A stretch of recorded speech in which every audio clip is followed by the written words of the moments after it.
central government is supposed to make the law, and the concurrent list, the both are the stakeholders, and this is in concurrent list, and that is the problem that we need to concern with all the stakeholders and find out the option on it. We are in the process. I will try my level best that to make it as early as possible to make it this law for the country. माननीय सदस्य श्रीमती बंगा Gita Viswanathan. Thank you so much, sir. To Chairman, sir. Sir, I convey my thanks on behalf of Kakinada parliamentary people to Honorable Minister for sanction of 516F new NH to Kakinada, sir. Thank you so much, sir. And I would like to know from the Honorable Minister, according to answer, thousands of cases are pending with regarding NH, sir. Sir, in my constituency, Komargiri village is there, sir, in Pitapuram constituency. Sir, surrounding areas are getting, farmers are getting 51 lakhs. But this area is in only 27 lakhs. In these days, day by day, land acquisition cost is rising, sir, land cost. Please do with humanitarian grounds according to your level. And I would like to suggest one issue, sir. Regarding arbitration, the collector is saying with arbitration only 30% is there, sir. I know you already said in the answer, sir, collector is there any, माननीय मंत्री जी, sir, is there any team for rising the arbitration amount from 30% to 60%? honorable member, please. Thank you, sir. सम्माननीय speaker महोदय, आपको भी शायद ये पता होगा, आजकल लोग मेरे पास हमारी लैंड रोड में लो मत, अलाइनमेंट बदलो, इसके लिए कोई नहीं आता। मैं हमारी लैंड लो और एमपी साहब आते इधर नहीं, इधर से लाओ, इधर से लेके जाओ। इसका मतलब यह है कि बाजार भाव से भी अच्छी प्राइस मिल रही है, 4 गुना। लोग खुश है। प्रॉब्लम यह है कि कुछ जगह पर लैंड जो होती है, ये इसका जो लैंड यूज होता है वो एग्रीकल्चर है कि अर्बन है। तो इंडस्ट्री एखादी खड़ी होती है, वो पावर मीटर लेता है, वो बोलता है मेरी लैंड इंडस्ट्रियल है, और गवर्नमेंट रिकॉर्ड कहता है ये एग्रीकल्चर है। तो एग्रीकल्चर का रेट अलग है, इंडस्ट्री का अलग है, अर्बन का अलग है, फिर उसके डिस्प्यूट होते हैं। ये इसी प्रकार के इशू है। तो मैं आपको एक ही बताऊंगा कि इसमें कॉम्प्लिकेशंस है, इसमें जल्दी निर्णय नहीं होता है, रेट ज्यादा है। और मैडम आपको बताओ, उत्तराखंड में हमने निर्णय किए और ज्यादा भाव दिए, तो हमारे अधिकारियों की फिर इंक्वायरी होकर राज्य सरकार ने रिकमेंड करके सरकार बदल गई। तो हमारे अधिकारियों की इंक्वायरी जब सीबीआई में, तो उनको पूछा गया कि आपने क्यों कोर्ट में अपील नहीं किया, आप चुप क्यों रहे? तो अधिकारी अब सुप्रीम कोर्ट तक जाना है, वो बोलते निर्णय कैसे करें। तो सब बाजू से थोड़े बहुत समस्या है, पर पब्लिक इंटरेस्ट में और आपकी भावना को लेकर 1 महीने के अंदर इसके ऊपर पूरा सोचकर सब स्टेक होल्डर से बात करके हम कोई सोल्यूशन लेकर आएंगे और इस प्रॉब्लम को सुलझाएंगे।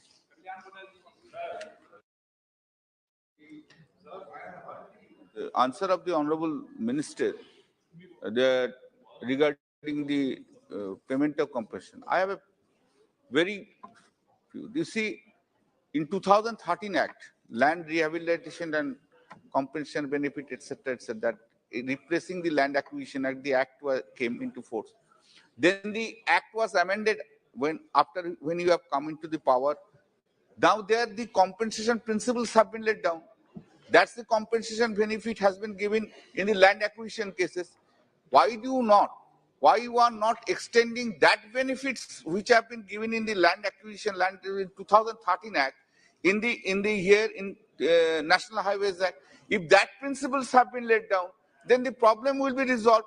Regarding the determination of the compensation amount is concerned, that's the point. Now, whether anybody is aggrieved or not, that's the later part. They will go on later on arbitration to 2030. Leave aside all that things. And sir, I tell you one thing.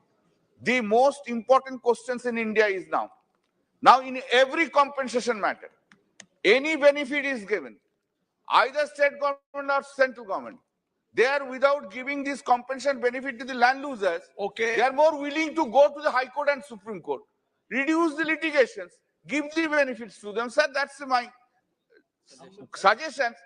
Although it's in the form of questions I have raised it, but this is a suggestion to you. Sir, ये अध्यक्ष महोदय 2013 में ये land acquisition bill का मैंने ही पेश किया था पार्लियामेंट में। नहीं 2015 में, 2015 में गोपीनाथ मुंडे जी ग्रामीण विकास के मंत्री थे और उनका एक्सीडेंट हो गया था। बाद में टेम्पररी मैं उस खाते का डिपार्टमेंट का मंत्री था और ये बिल अरुण जेटली जी मैं उस समय हमने बैठकर तैयार किया था। पर आपको एक बात बता दूं, आप कह रहे हो वो भावना बिल्कुल सही है। प्रॉब्लम यह है कि जब हम कॉम्पेंसेशन को एक्सेप्ट करते हैं तो इंक्वायरी में ये मामला आता है कि तुमने क्यों एक्सेप्ट किया, तुमने अपील क्यों किया, तुम ज्यादा पैसा क्यों किया, इंटेंशन चैलेंज होता है। अब ये ऐसी विचित्र स्थिति हो गई है कि कानून बनाने का अधिकार भारत सरकार को है और रूल्स बनाने का अधिकार राज्य सरकार को है, और इसलिए हमको राज्य सरकार पूरा एडमिनिस्ट्रेशन इसमें काम करती है, राज्य सरकार हम केवल पैसे यहाँ से लेके बैंक में डिपॉजिट करते हैं, कलेक्टर उनका, काला उनका, कमिश्नर उनका, वही सिस्टम में हमको काम करना पड़ता है। मैं ये आपकी बात से सहमत हूँ कि एक तरफ कॉम्पेंसेशन के रेट काफी रिजनेबली बढ़ गए हैं। अभी वो तकरार नहीं रही है कि हम किसी के ऊपर अन्याय कर रहे हैं। मैं आपको एक बात बताऊं, आखिर आपको दोनों बातों से सोचना पड़ेगा। केरल के एमपी बैठे, अभी मैं केरल में जा रहा हूं, अभी हम एक हाईवे बना रहे हैं केरल में, 1 किलोमीटर की खर्चा कितना है, 100 करोड़ रुपए पर किलोमीटर। केरल में केरल के मुख्यमंत्री जी ने पहले मुझे मान्य किया कि 50%, 25% लैंड का पैसा मैं दूंगा। फिर उन्होंने अभी पत्र लिखा कि मैंने मान्य किया था पर I am not in position, मैं नहीं दे सकता। फिर मैंने उनको कहा कि आपका मटेरियल जो है रॉयल्टी फ्री करो, जो स्टेट का जीएसटी उतना एग्जाम करो और सरकारी लैंड दे दो, ऐसा करके मैं कॉम्प्रोमाइज करके मार्ग निकालूंगा। Cost is coming 100 crore rupees पर किलोमीटर। आप मुझे बताइए कि देश में पूरा आप ही सब लोग प्रमुख है, पार्लियामेंट सार्वभौम है, अगर हमको रोड भी बनाने हैं तो क्या 100 करोड़ रुपए कर मिल रहा आएगा, तो कहां से बना पाएंगे।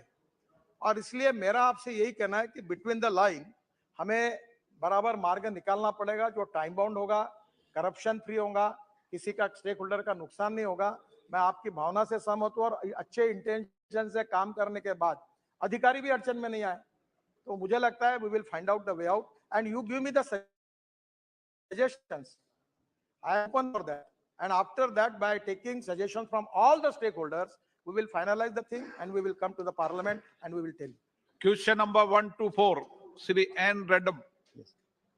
Thank you very much, sir. Question number 124, sir. Sir, a statement is laid on the table of the House. Thank you very much, sir, for your elaborate answer. Apart from this, regarding my supplementary question, has the government has taken any special measures to study the climatic and geographic peculiarities of Andhra Pradesh before developing these plans, and do the master plans account for the fact that the Andhra Pradesh is very sensitive flooding? Please elaborate. Sir, I would like to reiterate what is already in the body of the answer to the question, that urban planning is a state subject and the functioning of urban local bodies, urban development authorities, is the exclusive prerogative of the state governments. Having said that, I have also said in the answer, and I would like to elaborate, that what we do is that under the Amrut scheme, which is a scheme applicable to those cities which have a population of over 100,000, and there are 500 such cities, we provide some financial assistance for the state governments and union territories to formulate what are called GIS-based master plans. So the incentivization and encouragement from the central government is intended to ensure that the use of technology and geographical information systems circumscribes and then finally weeds out any diversion, leakage, or corruption. And under this, for the state of Andhra Pradesh, we have given 26 cities, including the city of Visakhapatnam, are covered. 461 cities which are under Amrut from 34 states and urban union territories have opted for this scheme. Dadra and Nagar Haveli and Lakshadweep have not opted, some of them because they don't have urban populations. Sir, 2 states, Kerala and Madhya Pradesh, are formulating master plans in-house and 32 through outsourcing. whenever a state government or a union territory formulates its master plan, it must necessarily take into account not only the factors which the honorable member has mentioned, factors such as climatic vulnerability, and the honorable member mentioned those that result from the elements of nature, flooding, etc. Some states, coastal areas in particular, are more vulnerable. They will have to take it into account. We, on our part, only provide incentives through financial support. Out of this, we have already provided a total of 15 crores for these 500 Amrut cities. And now under Amrut 2, sir, we are carrying the scheme forward to those cities which did not qualify under Amrut, but which have a population from 55 to 99 lakh. Under the reforms of Amrut, all cities have to map their water bodies, rejuvenate water bodies, carry out green areas. And these steps, the master plan should take into account because these provide sensitivity, both in terms of vulnerability. Sometimes there's excess water, sometimes there's drought. But then I don't think the states and union territories would want the central government to do this, because this is very much a part of the constitutional division. And I think most states would be wanting to preserve their jurisdiction when it comes to the preparation of such master plans. Honorable member supplementary? No? Sir, what steps has taken the government has create local capacities in the area of town planning and management in Andhra Pradesh, sir? Specific question that the honorable member is asking is about capacity building. And I'm very happy to inform him that under the same scheme, we provide capacity building and training. And so far, we have trained 2,606 officials through 73 training programs. And this includes 61 from Andhra Pradesh, out of which 25 in particular are from Visakhapatnam. Jaydev Gallaji. Thank you, sir, for giving me this opportunity. Sir, there are two aspects to this question. One is preparing the master plan for cities, and the other is the development of cities for which master plans have already been prepared, sir. Sir, Amaravati, the capital of Andhra Pradesh, which I represent in this house, is one such city for which a master plan has been prepared, and development projects of the city have also been taken up. The work of various projects went on well till 2019, but after that, the ministry has stopped executing the works. Since it is question hour, sir, I'll be very specific and pointed and request the minister to be specific and pointed as well, sir. Sir, as far as I can remember, 25 work orders under 20 projects with an estimated cost of 2,000 crores under the Smart City Mission have been issued for Amaravati in Andhra Pradesh, but not even a single work has been completed till date, sir. So I would like to know from the Honorable Minister, what are the reasons behind this and by when the government is going to complete these projects? Thank you, sir. Since the honorable member wants me to be precise and specific, I'm delighted to do so. The question 1 to 4 is on the preparation of master plans and what assistance the central government provides by way of incentivization for preparing GIS-based master plan. The honorable member has moved from there to a project under the Smart Cities Mission, which is executed by a body which executes, and there are 100 such smart cities, sir, including the one that he is referring to. And this body oversees the design. First of all, each smart city has to come up with a set of projects. That is the basis on which it got elected or selected. Then once that is done, they have to execute those projects. As far as I can see, the Amaravati, and I have some statistics with me, the total number of projects which have been identified are 21. The cost is 2,046 crores.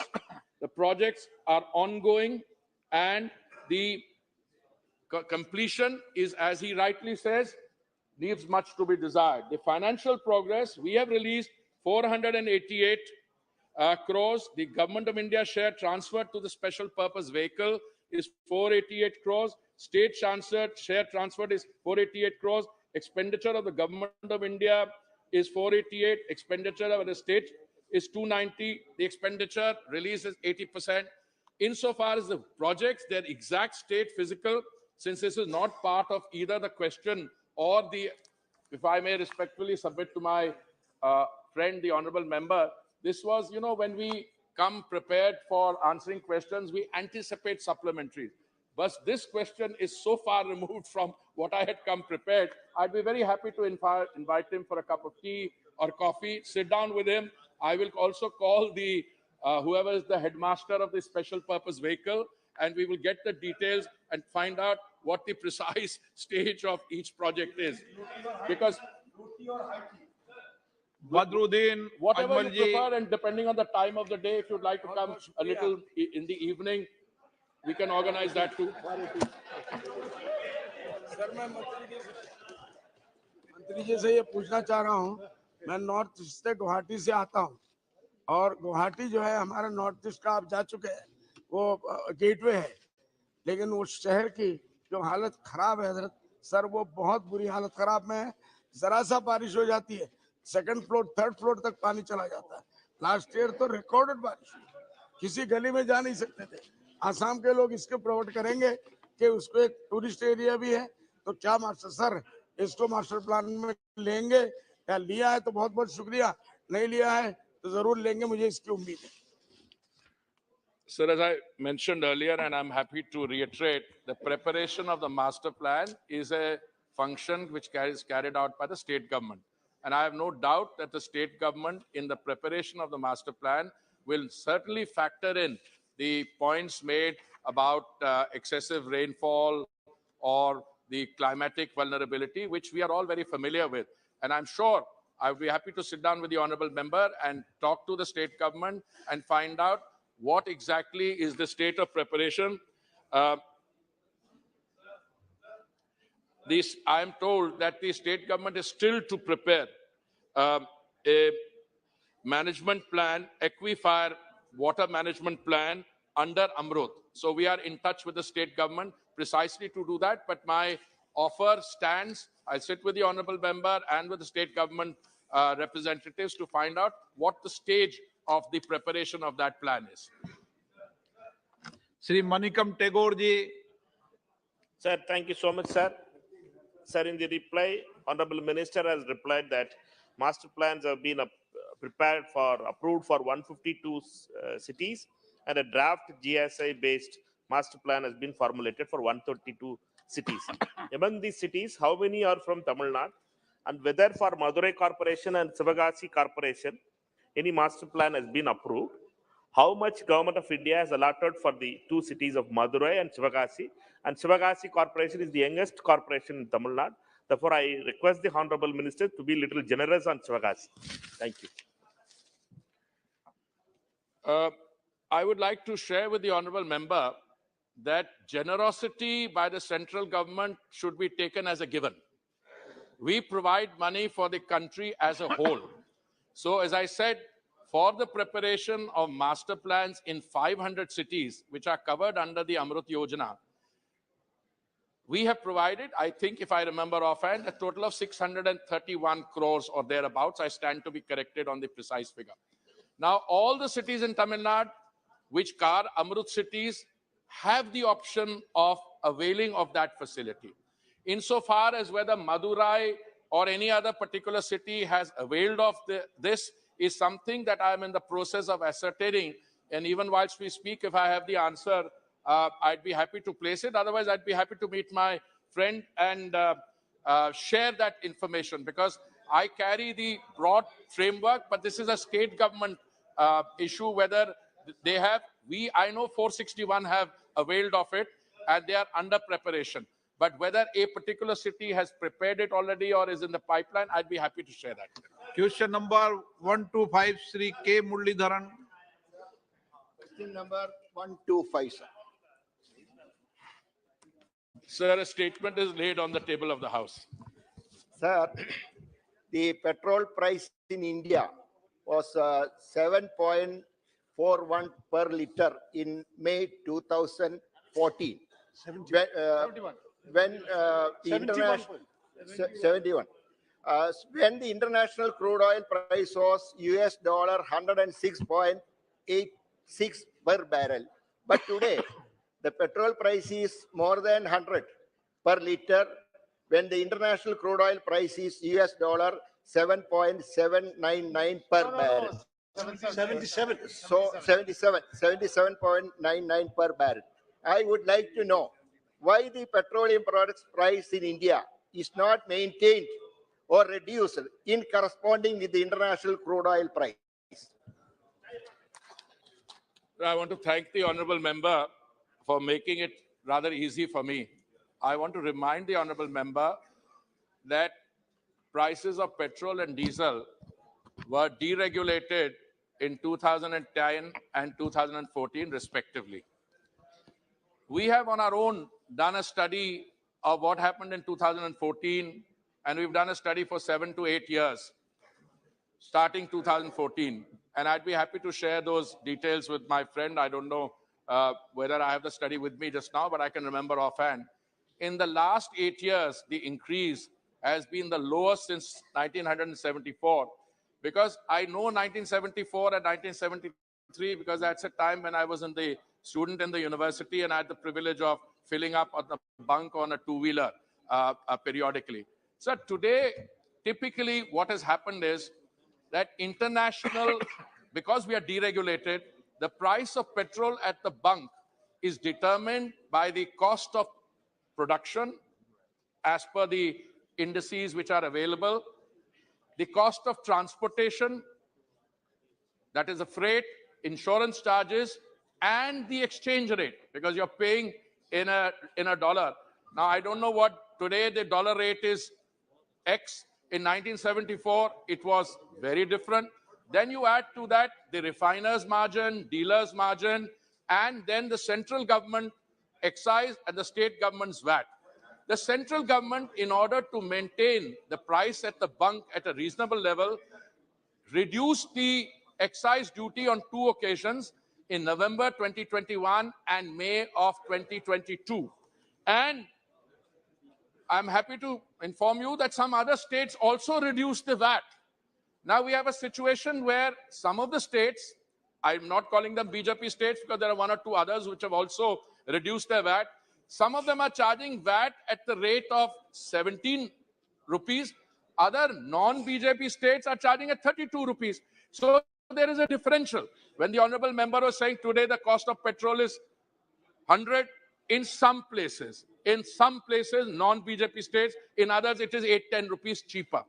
Today, the important issue is at a time when the global situation, I'm talking about the geopolitics, is facing many uncertainties.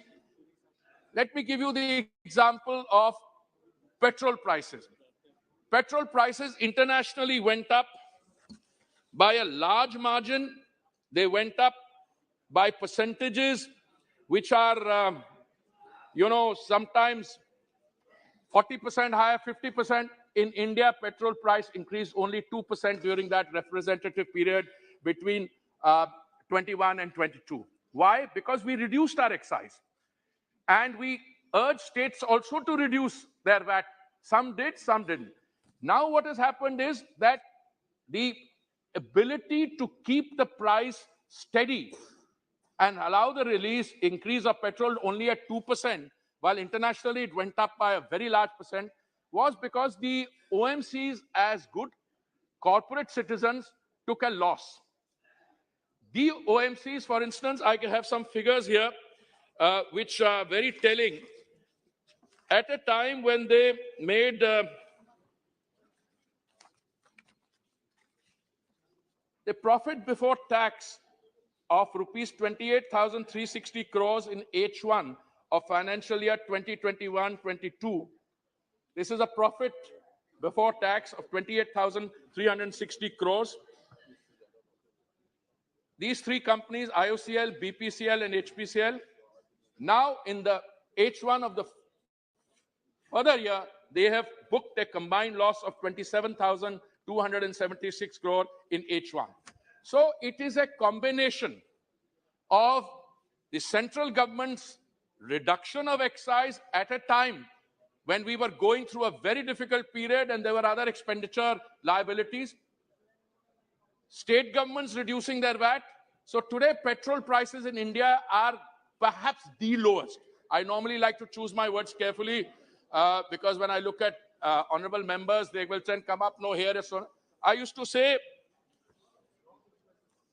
the average price of crude of the Indian basket increased by 102%. It went up from $43.34 to $87.55 between November 2020 and November 22. The retail price at that time, when it was up by 102%, of petrol went up only by 18.95%. Now, how much of this is the exchange rate variation? That is one question. But I think a government which is committed to energy security and affordability. By affordability, I mean it's not a question of just making energy available at the bunk at reasonable prices, but also ensuring that in the process of doing that, you don't disrupt the system. You've seen, the honorable member would have seen, sir, what has happened in neighboring countries, where for the love of money, you could not get energy. In fact, we ourselves provided some assistance to them of, I think, up to $4 billion or no. We, therefore, have ensured that throughout this crisis period, there was never any shortage of petrol or diesel, and the prices did not go beyond what. Ideally, we would like to have the prices come even lower. But as I said, you have to navigate and through what is doable rather than, I have also here figures of how much the percentage increases were in other countries. In the US, 144%.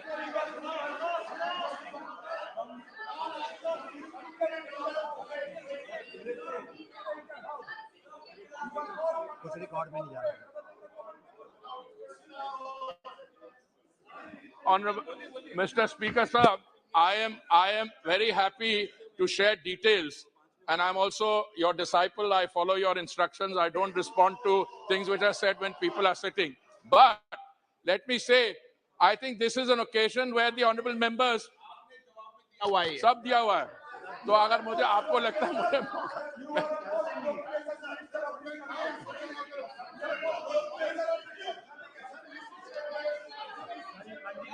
Sir, I also want to share with you that today, if you look at the international prices and our prices, I was hoping the honorable members will contribute that in their states also, the few that are left, that they will bring the prices down there also through a reduction in VAT.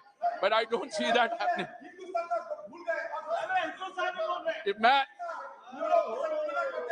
Mr. Speaker, sir,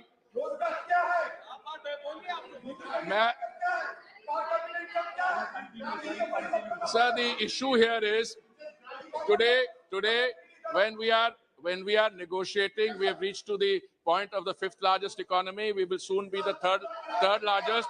Energy is the driver of economic strength. And I would like to point out that the states of West Bengal, Tamil Nadu, Telangana, Andhra Pradesh, Kerala, and Jharkhand did not cut their taxes. So the states of West Bengal, Tamil Nadu, Telangana, Andhra Pradesh, Kerala, and Jharkhand did not cut their taxes. Sir, ये 5 states हैं जिन्होंने काम नहीं किया और उनके माननीय सदस्य जो इन स्टेट से आते हैं, वेस्ट बंगाल, तमिलनाडु, तेलंगाना, आंध्र प्रदेश, केरला, झारखंड, इन्होंने अपना वैट कम नहीं किया.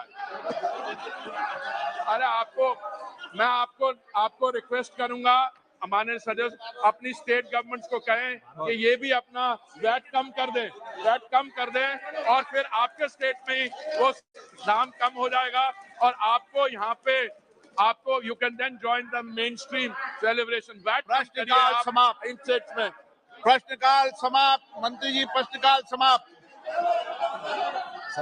माननीय सदस्यगण, मुझे कुछ विषयों पर स्थगन प्रस्ताव की सूचना प्राप्त हुई है. मैंने स्थगन प्रस्ताव की किसी सूचना के लिए अनुमति प्रदान नहीं की गई है.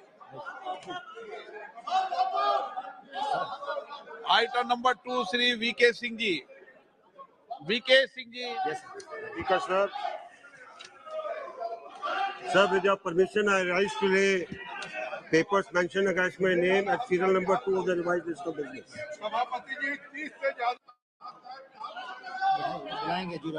Item number 3, Shri Krishnapal ji.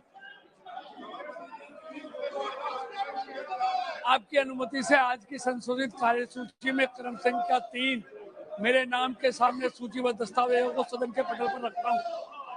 Item number 4, Shri Bhanu Pratap Singh Verma ji.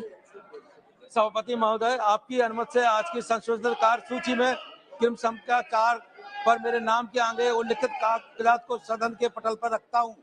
Item number 5, Shri Rameshwar Teli ji. Shri संख्या 5 पर मेरे नाम से उल्लिखित दस्तावेज लोकसभा के पटल पर रखता हूं। Item number 6, Shri Hardeep Singh Puri ji. Shri ji, item number 6. Sir, with your permission, on behalf of my colleague Shri Kaushal Kishore, I rise to lay the papers listed against his name at serial number 6 in today's revised list of business.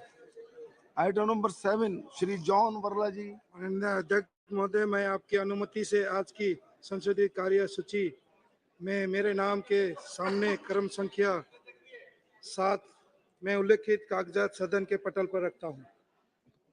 Item number 7A, Mahasachiv Mohoday. Sir, I have to report that Rajya Sabha has returned the Constitution, Scheduled Castes and Scheduled Tribes Orders Second Amendment Bill 2022 as passed by Lok Sabha with amendments. Sir, I lay on the table the Constitution, Scheduled Castes and Scheduled Tribes Orders Second Amendment Bill 2022 as passed by Lok Sabha and returned by Rajya Sabha with amendments. Item number 8, Shri Jewel Oram ji. Shri Ratanlal Kataria ji. महोदय, मैं आज की कार्यसूची में मेरे नाम के समक्ष यथाविध रक्षा संबंधी स्थायी समिति के 31वें प्रतिवेदन हिंदी और अंग्रेजी संस्करण की एक प्रति सभा पटल पर रखता हूं। Thank you. Item number 9, Shri Jagdambika Pal ji. Sir, with your kind permission, I wish to lay the following statements, Hindi and English version, of the Standing Committee on Energy. Action taken by the government on recommendations and observations contained in Chapter 1 of the 28 Report 17th Lok Sabha of the Standing Committee on Energy on action taken by the government on recommendations and observations contained in the 17th Report 17th Lok Sabha of the Committee on the subject action plan for achievement of 175 gigawatt renewable energy target. Number 2, action taken by the government on recommendations and observations contained in Chapter 1 of the 20th 9th Report 17th Lok Sabha of the Standing Committee on Energy on action taken by the government on recommendations and observations contained in the 18th Report 17th Lok Sabha of the Committee on the subject development of coal blocks allocated to power sector company.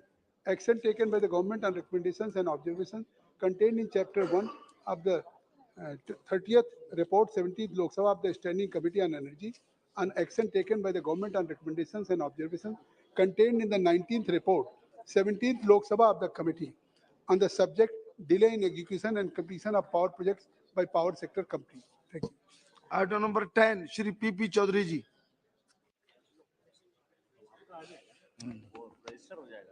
Sir, with your permission, I wish to present the 17th report, Hindi and English versions of the Committee on External Affairs, 17th Lok Sabha, on action taken by the government on the observations, recommendations contained in the 13th report on the subject COVID-19 pandemic, global response, India's contribution, and the way forward as listed against my name at serial number 10 in today's order paper. Item number 11, Shri Ramesh Bidodi ji. Shri Unmesh Patil ji.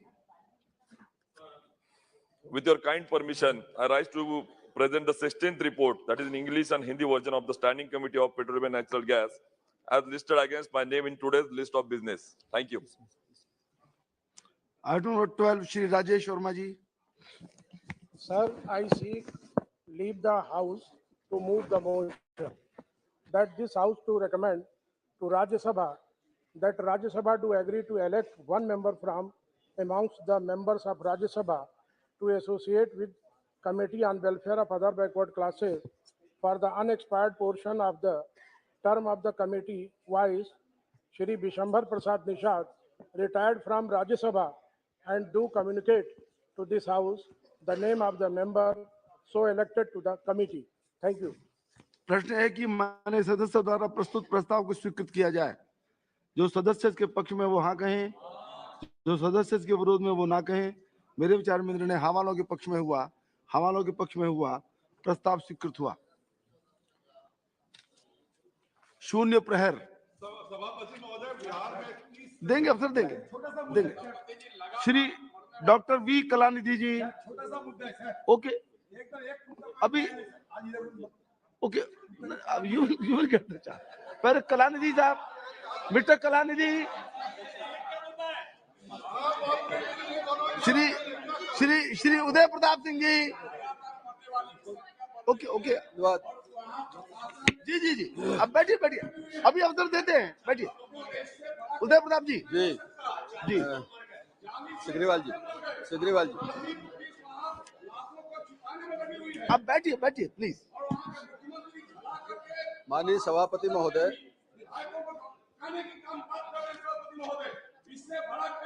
अभी बैठिए, उनको बोलने दीजिए। धन्यवाद माननीय सभापति महोदय। मैं आपके माध्यम से सरकार का ध्यान एक महत्वपूर्ण विषय की ओर आकर्षित करना चाहता हूं। पूरे देश में हर ग्राम पंचायत में एक ग्राम रोजगार सहायक की नियुक्ति की गई। वो ग्राम रोजगार सहायक जो डिजिटल मतलब ऑफलाइन और ऑनलाइन सारे काम ग्राम पंचायत के संधारित करता है, और इनका वेतन आदि अभी मनरेगा से कुछ व्यवस्था की गई है। जो मेरी जानकारी है वो मनरेगा के राशि में से कुछ राशि आहरण करके इनको वेतन दिया जाता है, और इनके ग्राम सभा के प्रस्ताव पर इनकी नियुक्ति होती है और ग्राम सभा के प्रस्ताव पर अलग कर दिया जाता है। बड़ा तात्कालिक जैसा पद है। मेरा आपके माध्यम से एक आग्रह है सरकार से कि जिस तरह से स्कूल शिक्षा विभाग राष्ट्रीय शिक्षा मिशन के माध्यम से राज्य सरकारों के साथ मिलकर शिक्षक के वेतन में अपनी सहभागिता सुनिश्चित करता है, और उनका जो जॉब है वो बाकायदा नौकरी लगती है, और पूरे उम्र भर वो नौकरी करेगा, फिर रिटायरमेंट होगा, और उसको जो बीच की सुविधाएं आदि मिलती हैं, वेतन भत्ता, महंगाई भत्ता वगैरह, उसे मिलता है। इसी तरह रोजगार सहायक हमारा जो है, इसकी कभी भी सेवा समाप्त हो सकती है, वेतन की कोई गारंटी नहीं है, कब इसको ट्रांसफरेबल जॉब नहीं है। मेरा आग्रह है कि भारत सरकार का ग्रामीण विकास मंत्रालय राज्य सरकारों की सहभागिता के साथ इनकी एक तो इनका जो जॉब है उसको तय करे कि ये इनका जॉब जो है ट्रांसफरेबल होगा, भले ही जनपद के अंदर हो, इनकी नौकरी रिटायरमेंट एज तक चलेगी, बगैर कोई गंभीर कारण के इनको पदमुक्त नहीं किया जाएगा, और इनको वेतन जो आज के समय के हिसाब से जो मापदंड है, शिक्षक को दिया जाता है, जो रेगुलर सचिव को दिया जाता है, उस तरह से वेतन आदि की व्यवस्था भी ग्राम रोजगार सहायकों की हो। मैं आपके माध्यम से सरकार से आग्रह करना चाहता हूं, अगर आवश्यक हो तो सरकार राज्यों को एडवाइजरी अगर जारी कर सकती है, मुझे लगता है और सुविधा होगी। आप श्री खलीलुर रहमान जी, Respected Chairman sir, this is to bring to your notice that Murshidabad district has a population of more than 71 lakhs, a density of 1,334 person per square kilometer according to the 2011 census, in which Samsarganj and Raghunathganj block is densely populated with population of more than 3 lakhs respectively. National Highway 34 plays the backbone for transportation in Murshidabad district, which intersect both Samsarganj and Raghunathganj block equally. Dagmangla Mode Junction and Umarpur Junction under Samsarganj and Raghunathganj block respectively, the gateway to Jharkhand state, North Bengal and Birbhum district. The presence of government colleges, hospitals and railway crossings and Dhulian Ganga and Jangipur railway station within a range of 1 kilometer contribute to the high density of traffic flow in both of the junction. This leads to jams for thousands of student, passenger vehicle, transport vehicles, patient and ambulance on a regular basis. Incidents like death in ambulance on way to hospital are so frequent in both of the junctions. In view of the above, construction of a flyover in both of the junctions over NH 34 is the need of the hour. People will be highly benefited not only from Samsarganj and Raghunathganj block, but also Murshidabad, Malda, Birbhum district, North Bengal and Jharkhand state too. Along with that, it will be very helpful for small scale businesses growing every day throughout the district in which directly impact the financial sector. Construction of these two flyovers will reduce the travel time between Kolkata and Siliguri by more than 2 hours. Sir, through this house, I strongly demand to consider my proposal and notify the concerned authority to take the necessary steps for the construction of these two flyovers. Thank you, sir. Shri Basant Kumar पंडा जी। अभी number देता हूँ, बैठिए बैठिए बैठिए बैठिए बैठिए, list जरा चलने दीजिए, बैठिए टूरा जी, बैठिए बैठिए प्लीज। श्री बसंत कुमार पंडा जी।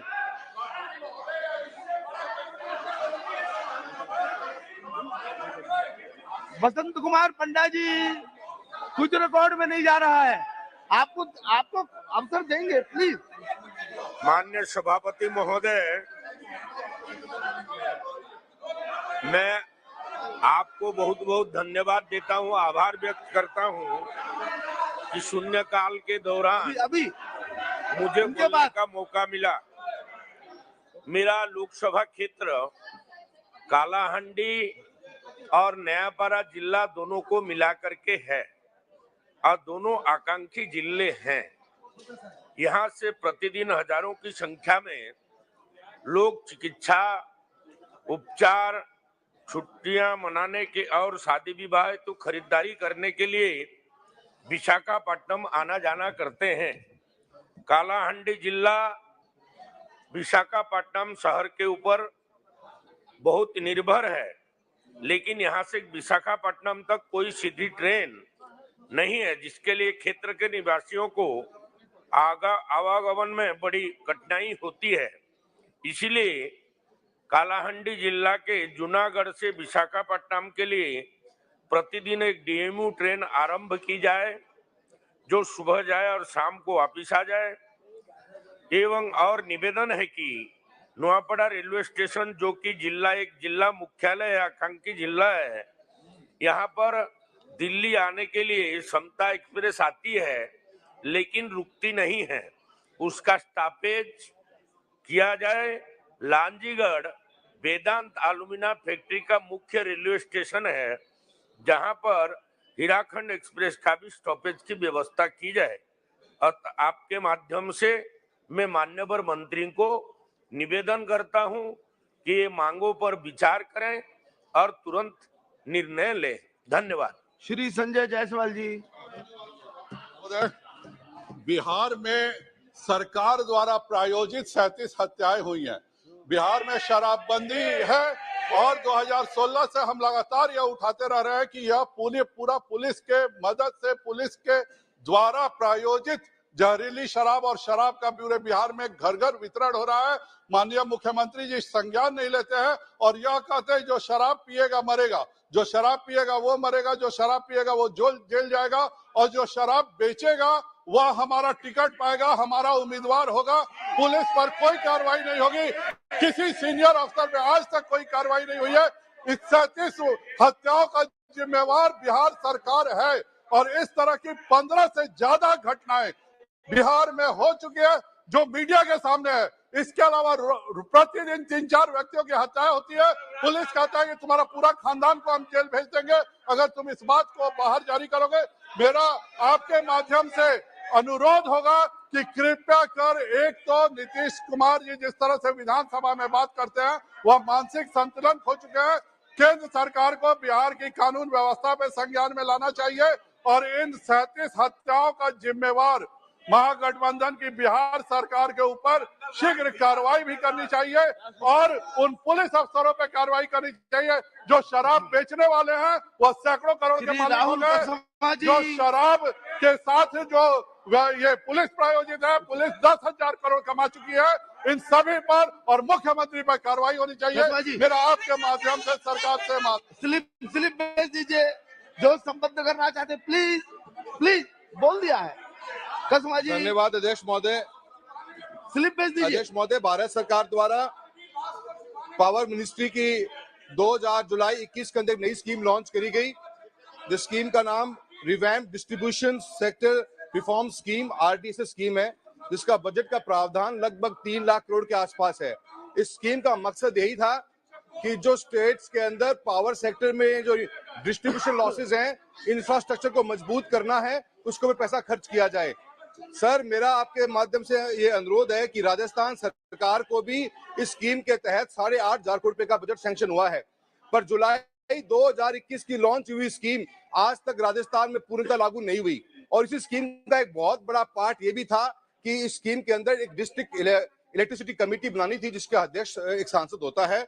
वो आज तक उस कमेटी गठन नहीं किया गया। सर, मैं आपसे कहना चाहता हूं, मेरे क्षेत्र चूरू के अंदर पूरा एक जो बेल्ट है सरदार शहर, सुजानगढ़, बिदासर, रोहतंगढ़ का, जिसके अंदर इलेक्ट्रिसिटी की बहुत बड़ी रिक्वायरमेंट है, क्योंकि कुएं बहुत ज्यादा बन गए हैं, हम एग्रीकल्चर में बहुत आगे बढ़ रहे हैं। पर प्रॉब्लम ये है सर कि इस स्कीम्स के लिए हमारे पास बैक एंड का इंफ्रास्ट्रक्चर नहीं है। 33 kV के GSS चाहिए, 132 kV के हमको पावर सब स्टेशन चाहिए, पर सरकार के पास में कोई नीति नहीं। हाल ही के अंदर लूनासर गांव सरदार शहर का है सर, 5 दिन तक वो गांव अंधेरे में रहा, क्योंकि सेक्टर पे रिफॉर्म पे काम नहीं हुआ और गवर्नमेंट नए कनेक्शन देती जा रही है। सर, ऐसा ही नहीं, हिंदुस्तान का मात्र एक स्टेट राजस्थान होगा जिस स्टेट के पास में अपनी ढानियों में बैठे हुए एक आखिरी व्यक्ति को देने के लिए कोई योजना नहीं, कोई रोशनी नहीं का कोई प्रोग्राम नहीं है।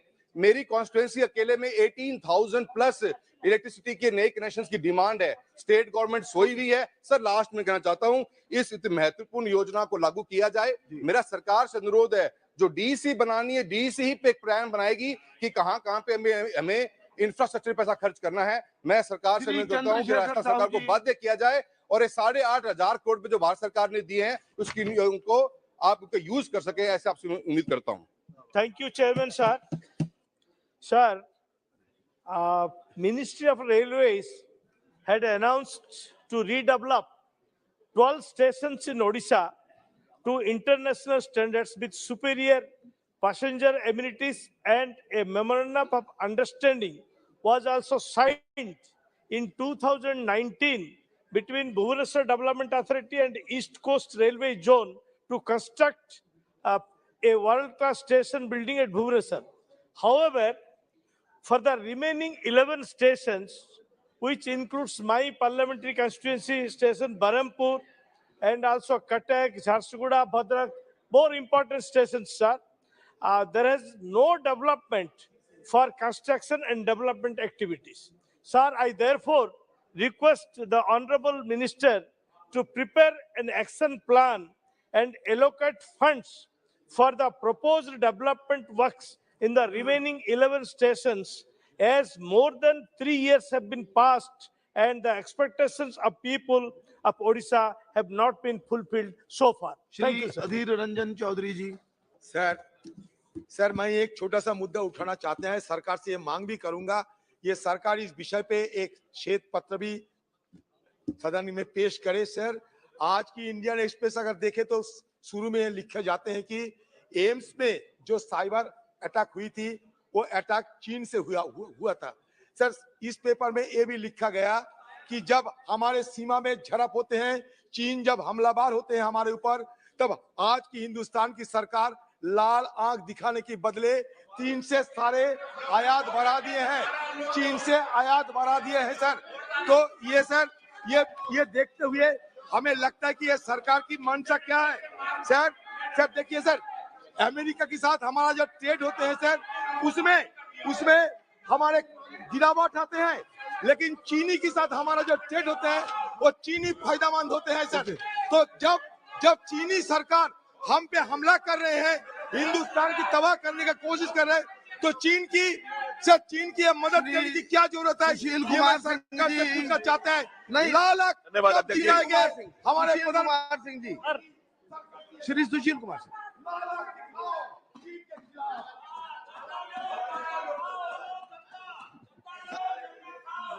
धन्यवाद महोदय।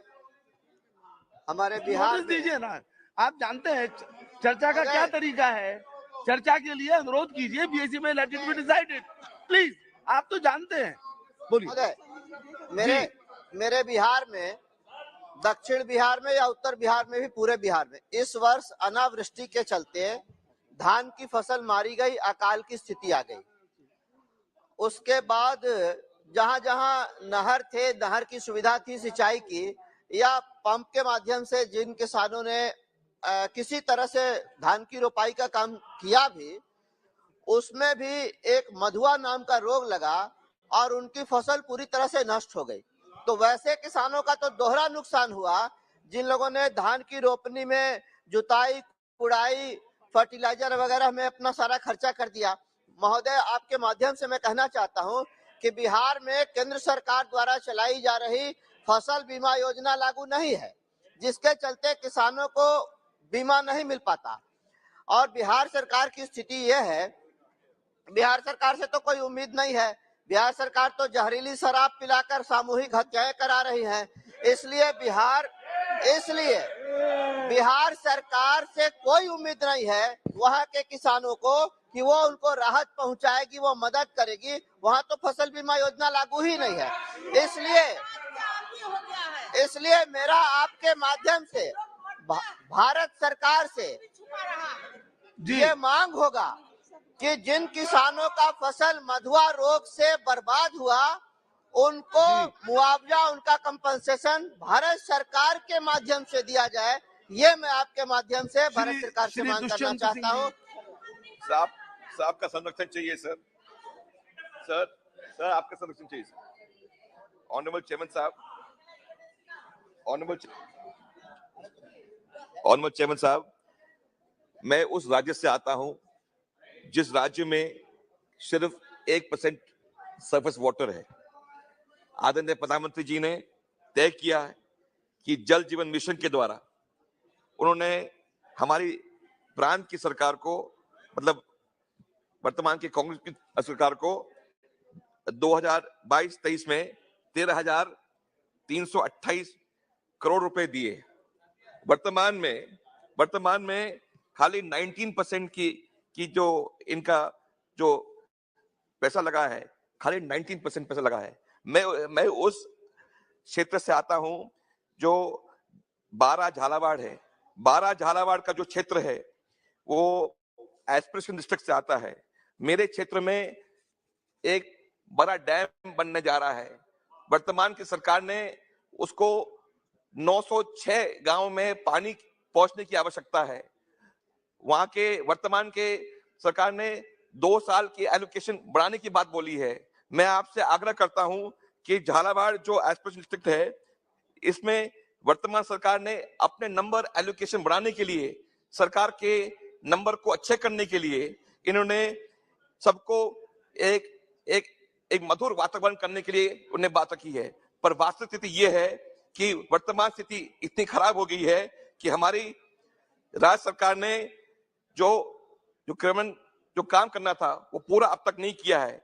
मेरे आकांक्षी जो जिले हैं उसमें 21.1% काम हुआ है और मेरे झालावाड़ में भी हमारे क्षेत्र में काम नहीं हुआ है। मैं आपसे अनुरोध करना चाहता हूं कि वर्तमान केंद्र सरकार, माननीय मंत्री जी बैठे हैं हमारे अर्जुन जी मेघवाल जी, मैं आपसे अनुरोध करता हूं, आप हमारे राज्य के हैं, कि आप केंद्र सरकार के द्वारा राज्य सरकार से आप मांग करें कि ये जो जेजीएम के काम है, खाली एक डिस्ट्रिक्ट में नहीं, सभी डिस्ट्रिक्ट में जो काम हो रहे हैं वो स्लो चल रहे हैं।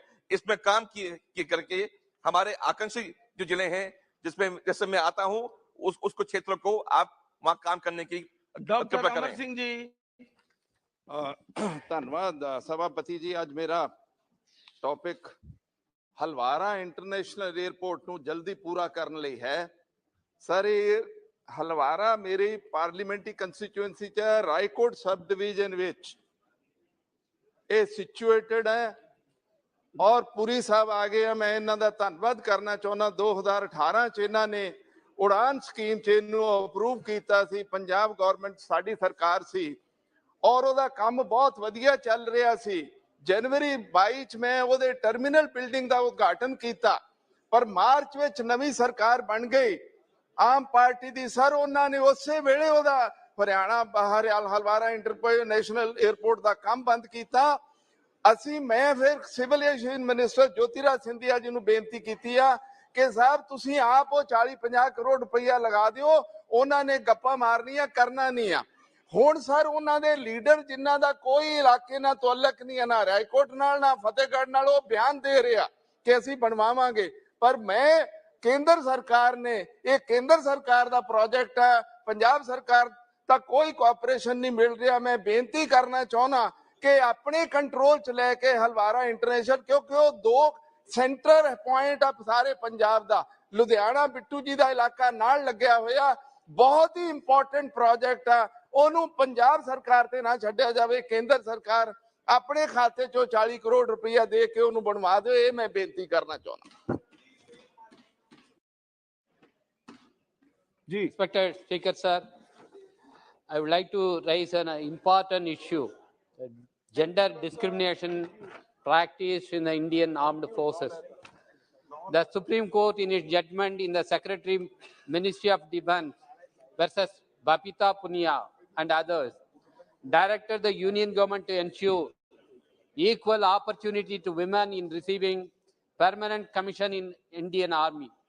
While critiquing the arguments forwarded by the government as being rooted in gender stereotypes, as recently as 21st November 2022, the Supreme Court has issued notice regarding implementation of the Babita Punia judgment.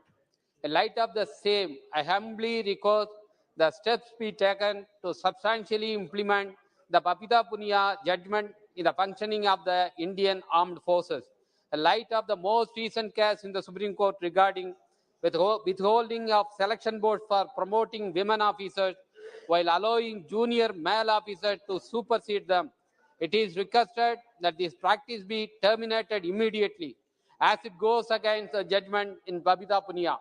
Further, there are any segments of the army, such as combat unit, that are unreasonably inaccessible to women aspirants. It is requested that the policy be amended to reflect gender equality in this regard. It is also requested that a gender policy be incorporated in the Indian Armed Forces, addressing various concerns such as promotion and also sexual harassment. Sir, considering the vast disparity of the number of women in the Indian Armed Forces, not only overall, but also at various levels of promotion and different units, it is crucial that steps be taken to ensure gender equality in the army. Thank you, sir. Shri Dharamvir Singh ji, slip भेज दीजिए। धन्यवाद chairman साहब।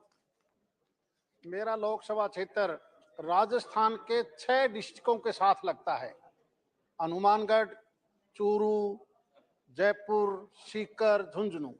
और पता नहीं क्या किस्मत है कि हमारे को एनसीआर में शामिल कर रखा है। एनसीआर का हमें कोई फायदा नहीं मिलता, उल्टा जो कंडीशन, जो अड़चने कनाट प्लेस में है वही मेरे शिवानी में है, वही नांगल चौधरी में है। तो मेहरबानी करके जनप्रतिनिधि, चाहे वो विधानसभा के हों, पंचायत के हों या जिला हम पार्षद हों, हम कई बार भारत सरकार के मंत्रियों से मंत्रणा कर चुके हैं। मेहरबानी करके इस हमें एनसीआर से बाहर निकालो ताकि हमारा काम सुचारू रूप से चल सके। क्योंकि हम पुरी साहब से भी मेरी प्रार्थना है कि पुरी साहब बाद में बात करना आप सहयोगी से, और क्योंकि समय भी 12:30 बज चुके हैं, टाइम कम है। मेरी प्रार्थना है पुरी साहब आपसे, पुरी साहब आपके माध्यम से मेरी प्रार्थना है कि हमें एनसीआर से बचाओ। मेरा तो 200 किलोमीटर दूर का एरिया है, राजस्थान के साथ लगता है। हमें आपसे एक भी पैसे की मदद नहीं मिली है इस बोर्ड के माध्यम से। उल्टी अड़चने ज्यादा हैं ताकि हरियाणा प्रदेश भी आगे बढ़ सके। 70% हरियाणा का कुछ इंफ्रास्ट्रक्चर तो बना होगा। आज एनसीआर में ले रखा है। बहुत बहुत धन्यवाद। श्री दुलाल चंद्र गोस्वामी जी। धन्यवाद सभापति महोदय। मैं बिहार राज्य अंतर्गत कटिहार संसदीय क्षेत्र में NH 31 फुलवड़िया चौक से राज्य राजमार्ग डिस्ट्रिक्ट मेजर रोड जो बराड़ी प्रखंड के कारागोला गंगा घाट तक जाती है और बीच में गंगा नदी उस पार भागलपुर जिला के पीरपैती जो NH 80 के पास जाकर मिलती है, महोदय, मैं आपके माध्यम से माननीय सड़क परिवहन राजमार्ग मंत्री से मांग करता हूं कि NH 31 फुलवरिया से राज्य राजमार्ग मेजर डिस्ट्रिक्ट रोड जो बरारी प्रखंड के कारागोला गंगा घाट पीरपेती तक नया NH 4 लेन के साथ साथ गंगा नदी में ब्रिज का निर्माण कराया जाए। इसका निर्माण हो जाने से बिहार, झारखंड, पश्चिम बंगाल सहित पड़ोसी देश नेपाल तक जुड़ जाएगा। इसका निर्माण हो जाने से आवागमन सुचारू होगा, व्यापार और रोजगार का अवसर बढ़ेंगे और उस क्षेत्र के लिए बहुत महत्वपूर्ण है। ये मैं भारत सरकार से मांग करता हूं। आपने समय दिया, धन्यवाद। श्रीमती रीति पाठक जी।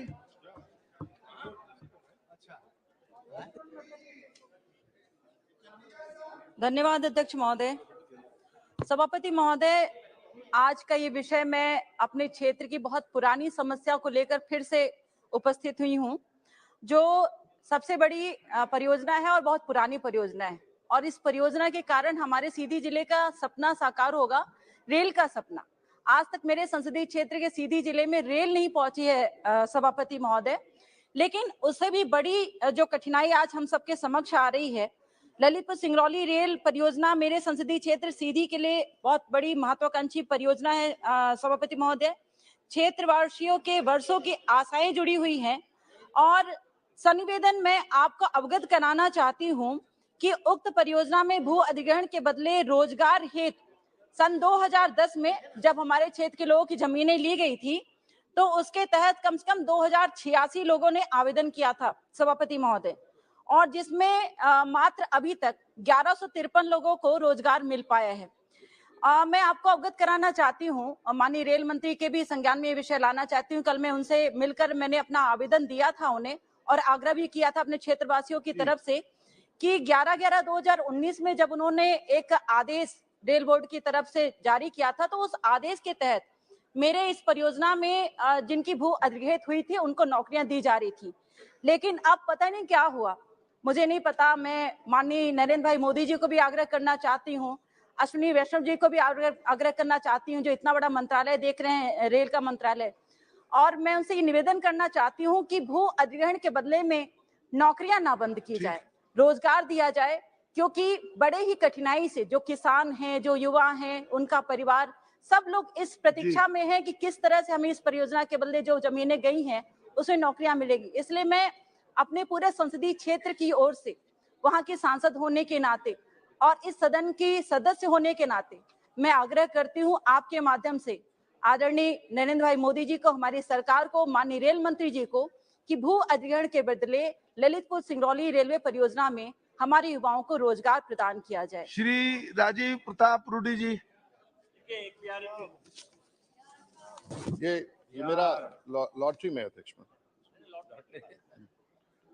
सर, मैं कल से एक सूची बना रहा हूं और मैंने सोचा था कि कल शाम को जब मैं सदन से गया था तो मेरी समाप्त हो गई, और कल से लेकर अभी तक हमारी सूची 52 तक पहुंच गई, और ये 52 वो लोग हैं जिनकी पोस्टमार्टम में पुष्टि हुई है कि इतने लोगों की जहरीली शराब पीने से मौत हुआ है। और अभी आज के तारीख में 100 से अधिक लोग ऐसे हैं जो अंधेपन की स्थिति में हैं, और ये सूची 100 से भी बढ़ सकती है। जहरीली शराब बिहार में पी करके मेरे संसदीय क्षेत्र, मेरे जिला में मरने वालों की सूची है महोदय। पूरे साल हम लोगों ने देखा है, ना भूकंप में इतने लोग मरे हैं, ना तूफान में इतने लोग मरे हैं, लेकिन एक जिला में एक समय में जहरीली शराब पी करके लगभग 52 लोगों की सूची आ चुकी है, और लगातार मैं सूची को अपडेट कर रहा हूं, और जैसे बाहर निकलता हूं ये सूची बढ़ जाती है। मेरा ये आपसे सवाल है, मैं पूछना चाहता हूं कि नीति बनाना सरकारों का अधिकार है, चाहे वो केंद्र सरकार का हो या राज्य सरकार का हो।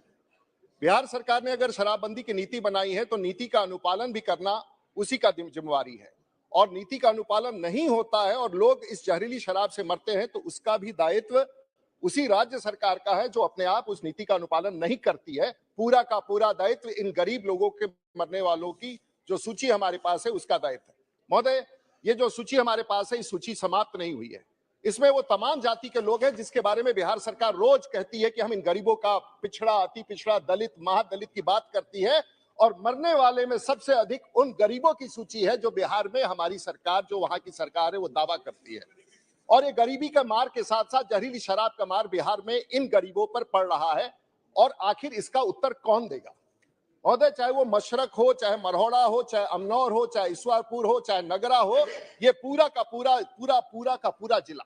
मेरा एक सवाल होता है, एक जगह एक स्थान पर जहरीली शराब से लोग मर सकते हैं, आखिर ये नेटवर्क कैसा है पूरे बिहार में कि एक जगह लोग नहीं मर रहे हैं, पूरे जिला में? इसका मतलब ये तस्करी है, सरकार की विफलता है, लोग मौत से जूझ रहे हैं। आखिर ये बिक्री का जाल बनाया किसने? किसने?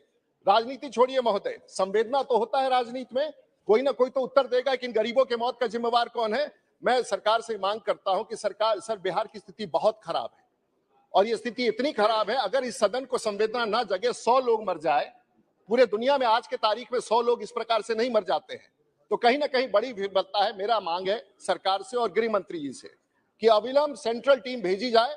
और क्या बिहार सरकार पूरी तरह से विफल हो चुकी है? क्या सरकार वहां समाप्त हो चुकी है? क्या इतनी बड़ी संख्या में लोग सेंट्रल टीम भेज करके महोदय, और निश्चित रूप से एक रिपोर्ट मंगाया जाए कि क्या श्री निहाल चंद्र चौहान जी, नहीं, संबद्ध कर दीजिए प्लीज, संबद्ध कर दीजिए। प्रत्येक माननीय सदस्य एक ही विषय पर नहीं बोले जा सकते। निहाल जी, श्री निहाल चंद्र चौहान जी। धन्यवाद सभापति महोदय। मैं केंद्र सरकार का ध्यान मेरे लोकसभा क्षेत्र श्री गंगानगर की तरफ दिलाना चाहूंगा, जहां देश में किन्नू बहुत ही सीमित मात्रा में होता है।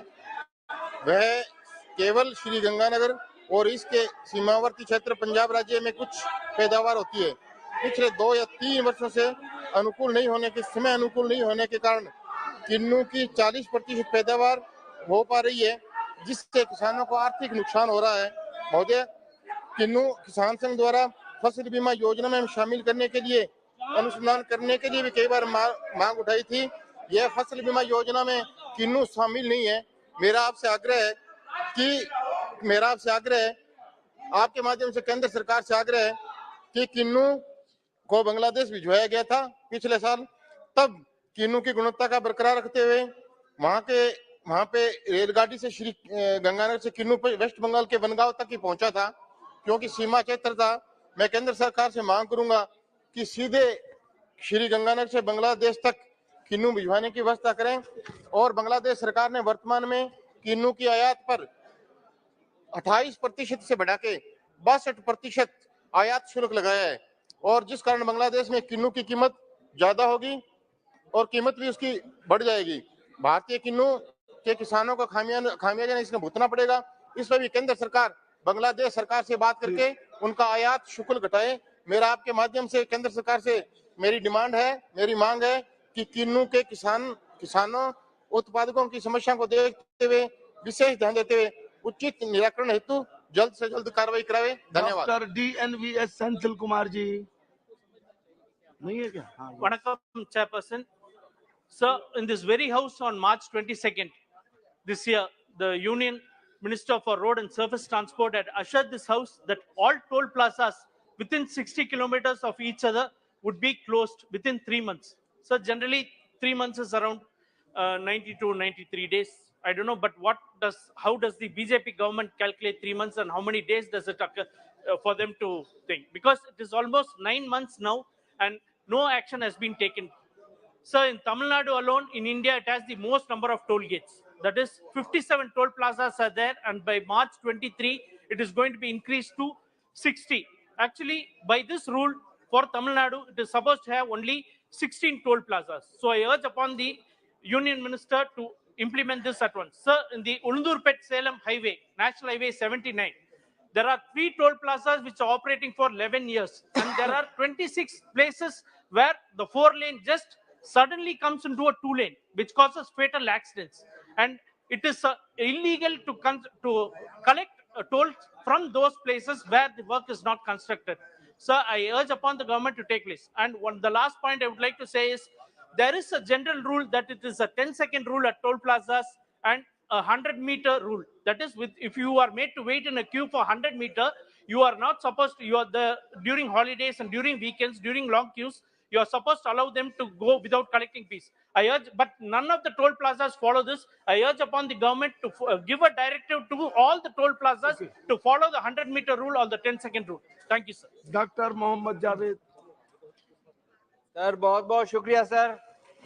सीमांचल से आता हूं, आप जानते हैं सबसे डिप्राइव्ड एरिया है। 3.5 साल से एमयू का कुछ नहीं हुआ है और फ्लड से और नुकसान होती है, लेकिन अब कुदरत भी लगता है हम लोग से नाराज है sir. In 2019 and 20, Central Groundwater Board analyzed 634 samples, water samples from Bihar. It was found that about 10 odd districts, including Kishanganj, Purnia, Katiyar, contained high levels of uranium and other heavy metals beyond the permissible limit set by WHO. Due to the high levels of uranium, iron, and arsenic in drinking water in Simanchal in particular, cases of cancer, kidney, liver, skin diseases have increased manyfold in the recent past. Almost 600 odd patients have come to me for recommendation for the treatment in the last 3 years, sir. तो कितनी गंभीर समस्या है आप समझ गए sir. Through you, sir, I would like to urge the Honorable Health Minister to set up diagnostic center in my parliamentary segment, Kishanganj, and also a government medical college with super speciality oncology and nephrology units for the treatment of the cancer, kidney, and liver patients of my constituency. Thank you very much, sir. Shri Mukesh Rajput ji. धन्यवाद सभापति महोदय। मेरे संसदीय क्षेत्र फर्रुखाबाद को देश की राजधानी दिल्ली से एकमात्र ट्रेन कालिंदी एक्सप्रेस वे जोड़ती है। महोदय, यही एकमात्र ट्रेन कानपुर सेंटर से चलकर मेरे संसदीय क्षेत्र फर्रुखाबाद से दिल्ली होते हुए भिवानी तक जाती है। महोदय, फर्रुखाबाद से प्रयागराज के लिए कोई सीधी एक्सप्रेस वे या रेल सेवा नहीं है, जिसके कारण फर्रुखाबाद लोकसभा के आसपास के लोगों को तथा नौजवानों को शिक्षा के लिए, श्रद्धालुओं को संगम के लिए एवं किसानों को व्यापार के लिए, अधिवक्ताओं या आम जनमानस को हाई कोर्ट के लिए प्रयागराज तक जाने में भारी कठिनाई का सामना करना पड़ता है। अतः माननीय रेल मंत्री जी से आपके माध्यम से मैं आग्रह करता हूं कि ट्रेन संख्या 14723/14724 कालिंदी एक्सप्रेस को बढ़ाकर प्रयागराज तक कर दिया जाए। ये ट्रेन कानपुर में लगभग 6 घंटे खड़ी रहती है और उत्तर मध्य रेलवे के अधिकारियों ने रेलवे बोर्ड को कालिंदी एक्सप्रेस वे को प्रयागराज तक बढ़ाने की अपनी सहमति दे दी है। महोदय, आपके माध्यम से आनंद विहार एक्सप्रेस वे एक साप्ताहिक ट्रेन चलती है, जो मात्र रविवार को सप्ताह में 1 दिन चलती है। आपके माध्यम से मेरा अनुरोध है, कम से कम इस साप्ताहिक ट्रेन आनंद विहार को सप्ताह में कम से कम 3 दिन कर दिया जाए। धन्यवाद अध्यक्ष महोदय। विजय वसंत जी। Respected Sir, urge to appeal to the Union government to take adequate precautionary measures using the latest communication technologies to protect fishermen and those living in the coastal areas during cyclones and other natural calamities. When cyclone hits Tamil Nadu and other coastal states, the fishermen from the state were badly affected due to the inadequate precautionary measures and failure on fully utilizing the latest communication technologies. The center has totally failed to come to the rescue of the affected fishermen. Sir, in my constituency, Kanyakumari, I request to set up a fully functional Coast Guard station with helipads, emergency ambulance services, and speed recovery boats, etc. And also request the government to set up sea walls to stop the sea erosion, to safeguard the fishermen and their belongings. Without these setups, whenever emergency comes up, we were unable to protect them.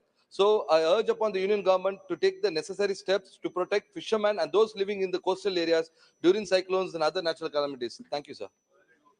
Shri LS Tejasvi Surya ji. Speaker sir, a large number of young Indians are entering the job market for the first time, and they're also entering the middle class for the first time. However, we see that a large number of young Indians are not equipped with important money management skills because we do not have financial literacy as a part of the formal school or education system. Basic concepts like investment, savings, retirement planning, mutual funds, cost of money, cost of return, rate of return. These are important money management skills which need to be taught to our young people right at the school or college levels, so that when they enter the job market, they not only know how to plan their financial life properly, so that they can plan a better retirement, and also most importantly that it prevents a lot of people from falling prey to fraudulent get soon rich schemes, dubious cooperative banks, or such debt traps. Very seriously, the Ministry of Education must very seriously consider introducing financial literacy as a part of the formal school and college education system, so that young Indians who are entering the job market for the very first time are equipped with a very important life skill, so that they can navigate their financial life in a more effective manner. Thank you so much. Shri Ravneet Singh ji, thank you कृपया chairman साहब। 1 minute में अपनी बात करें। Thank you chairman ji. साहब। ਮੈਂ ਪੰਜਾਬੀਆਂ ਦੀ ਗੱਲ ਸਰ, ਪੰਜਾਬੀਆਂ ਦੀ ਗੱਲ ਮੁੱਛਦੀ ਉਹ ਹੁੰਦੀ ਆ, ਤੇ ਸਰ ਦੋ ਗੱਲਾਂ ਸਾਡੇ ਕੋਲ। ਸਭ ਤੋਂ ਪਹਿਲਾਂ ਫੌਜ, ਦੂਜੇ ਕਿਸਾਨ। ਫੌਜ ਦਾ ਤੁਸੀਂ ਦੇਖਿਆ ਚਾਈਨਾ ਕਿਵੇਂ ਚੀਨੇ ਭਜਾਏ, ਤੁਸੀਂ ਵੀਡੀਓ ਵਾਇਰਲ ਹੋ ਰਹੀਆਂ, ਪਿੱਛੇ ਮੁੜ ਕੇ ਨਹੀਂ ਦੇਖਿਆ ਜਦੋਂ ਪੰਜਾਬੀਆਂ ਨੇ ਡੰਡਾ ਫੇਰਿਆ। ਇਹ ਆ ਸਾਡੇ ਕੋਲ ਪੰਜਾਬ। ਦੂਜਾ ਕਿਸਾਨ ਸਰ, ਕਿਸਾਨ ਤੁਸੀਂ ਕਿਸਾਨਾਂ ਦੀਆਂ ਜਿਹੜੀਆਂ ਮੰਗਾਂ ਨੇ, ਸਵਾਮੀਨਾਥਨ ਕਮਿਸ਼ਨ ਦੀ ਰਿਪੋਰਟ ਆ, ਉਹਨਾਂ ਦਾ ਕਰਜ਼ਾ ਮਾਫੀ ਆ, ਉਹਨਾਂ ਦੇ ਜਿਹੜੇ ਪਰਚੇ ਦਰਜ ਹੋਏ ਆ, 1 ਸਾਲ ਬੈਠੇ ਆ, ਉਹਨਾਂ ਨੂੰ ਮਾਫ ਕਰੋ ਸਰ। ਤੁਹਾਨੂੰ ਸਾਰੇ ਹਿੰਦੁਸਤਾਨ ਨੂੰ ਕਿਸੇ ਵੱਲ ਦੇਖਣ ਦੀ ਲੋੜ ਨਹੀਂ, ਬਾਰਡਰ ਤੇ ਅਸੀਂ ਤੁਹਾਨੂੰ ਰੱਖਾਂਗੇ, ਢਿੱਡ ਅਸੀਂ ਭਰਨਾ, ਤੁਹਾਨੂੰ ਲੋੜ ਕਾਸੇ ਚੀਜ਼ ਦੀ ਕੀ ਗੱਲ ਆ। ਇਸ ਕਰਕੇ ਸਰ ਪੰਜਾਬੀਆਂ ਦਾ ਖਿਆਲ ਰੱਖੋ, ਦੇਸ਼ ਆ ਜਿਹੜਾ ਉਹ ਨੰਬਰ 1 ਰਹੇਗਾ ਹਮੇਸ਼ਾ। ਧੰਨਵਾਦ chairman Sahib. Shri B Y Raghavendra ji.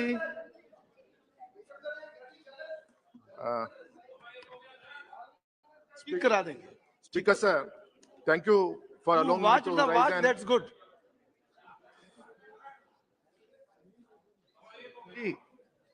thank you for allowing me to raise an important issue of the problems of arecanut farmers. Sir, arecanut is cultivated in more than 10 states in our country. In Karnataka, arecanut is grown in 16 districts, including my Lok Sabha constituency, Shimoga. Around 10 lakh families dependent on arecanut cultivation in Karnataka. My state produces about 69% of arecanut in the country.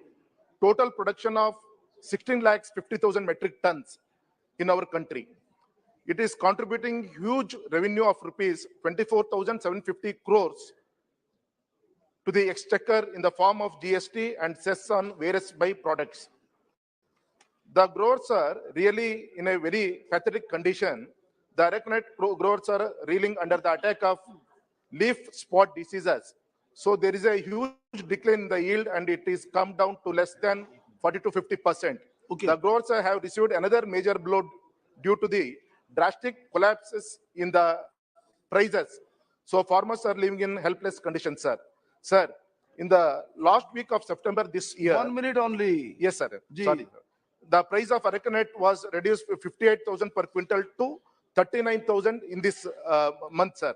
Sir, my request is the union government to impose heavy import duty on imported arecanut, introduce scientifically developed medicine to diseases, and put a stringent mechanism to prevent illegal trade of arecanut to protect the interest of the arecanut growers in Karnataka, sir.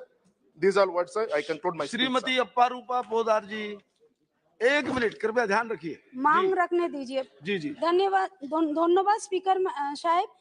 সাহেব, আমার আরামবাগ লোকসভা কনস্টিটিউয়েন্সির মধ্যে আরামবাগ ব্লকের আমার তিরোল গ্রাম পঞ্চায়েত, যেটা বর্ধমান লাগোয়া এলাকা, সেখানে সবচেয়ে বেশি আমার যে কৃষকরা চাল উৎপাদন করে সেটা হচ্ছে আতপ এবং গোবিন্দভোগ চাল।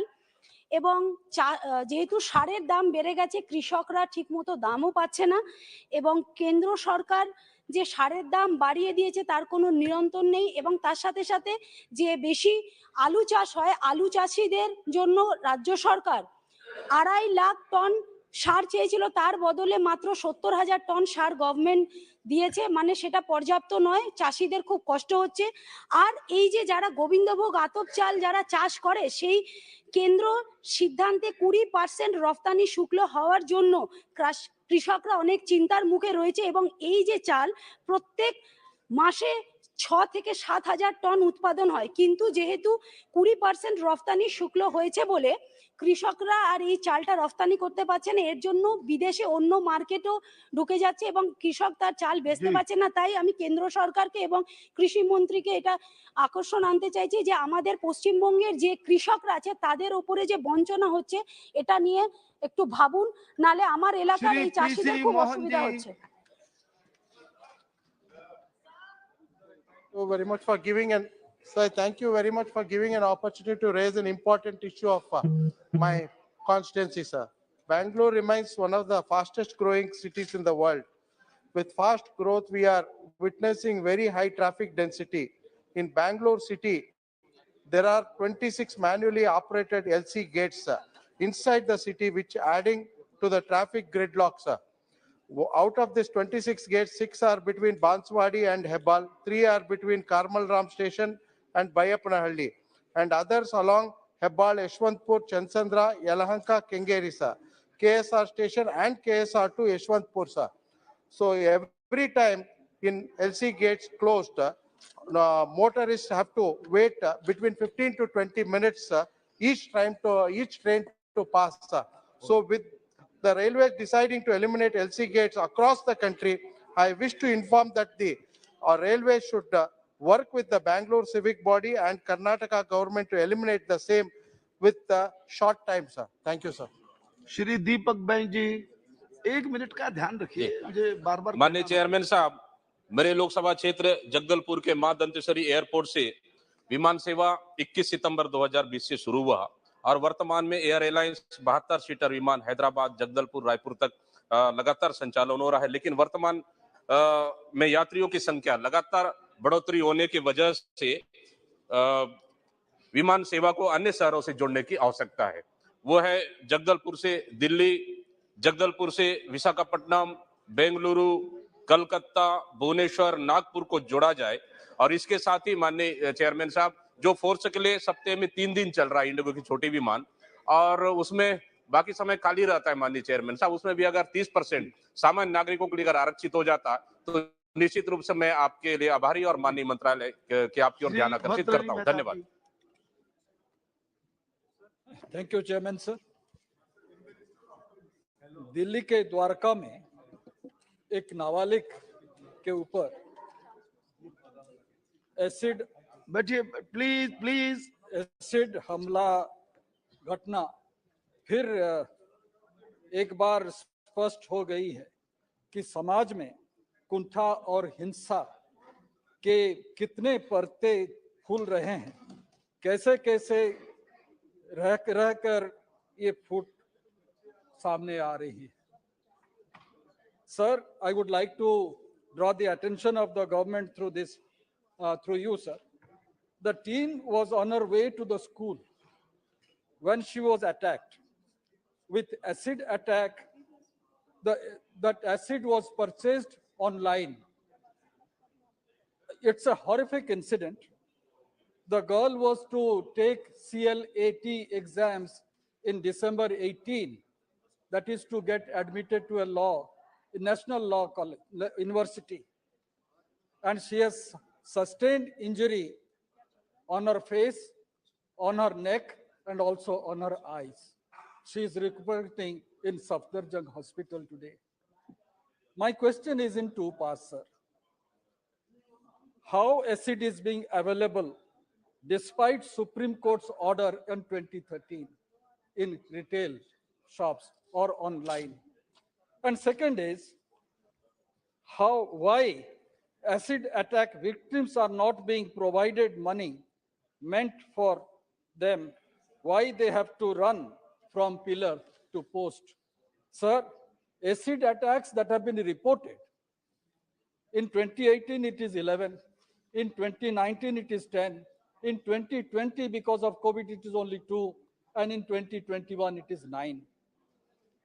around 36.50 lakh rupees have been connected as penalty, but it has not been distributed. I demand retail sale of acid needs to be banned completely. Okay. If you give sellers and buyer leeway, the process will be misused. There is also need to have penal provisions of prison and just not fine. Bangladesh government has already come with a very strict law. Why can't we frame a law? I have submitted a private member bill also for consideration of this house. I would दूसरी request state का the नाम लेने government की to जरूरत नहीं थी respond to this जी। type of issue. Shrimati Geeta Ben Rathwa जी।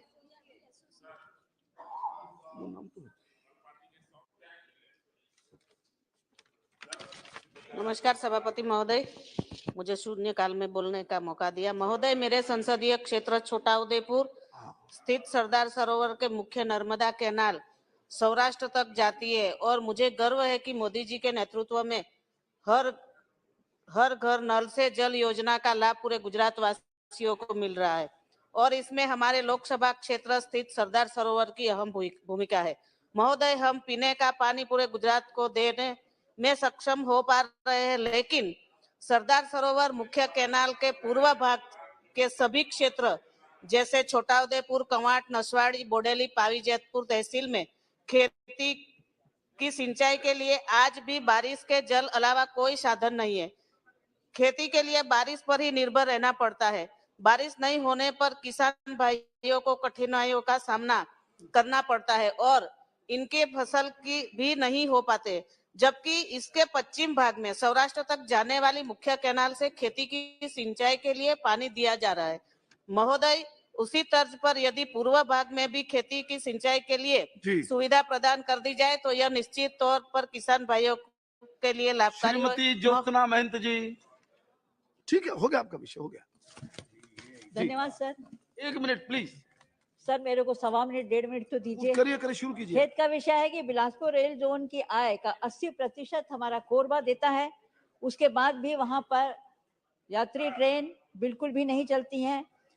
मैं आपके माध्यम से रेल मिनिस्टर से बोलना चाहती हूँ कि कोरबा इतवारी को वापसी में कोरबा तक लाया जाए, छत्तीसगढ़ एक्सप्रेस को वापसी में कोरबा तक लाया जाए और हसदेव एक्सप्रेस रायपुर से जो चलती है उसको आस्था केंद्र डोंगरगढ़ तक चलाया जाए। Gevra Pendra road rail corridor का निर्माण किया जा रहा है, जिसमें पसान रेलवे स्टेशन प्रस्तावित है, अतः पसान में रेलवे स्टेशन का निर्माण किया जाना आवश्यक है। सर, कोरबा बालपुर सारा गांव रेल ट्रैक पर बने 5 साल से ऊपर हो चुका है, लेकिन वहां पर मालगाड़ी चलती है, यात्री ट्रेन नहीं चल पा रही है, उसको पूर्वतः चलाया जाए।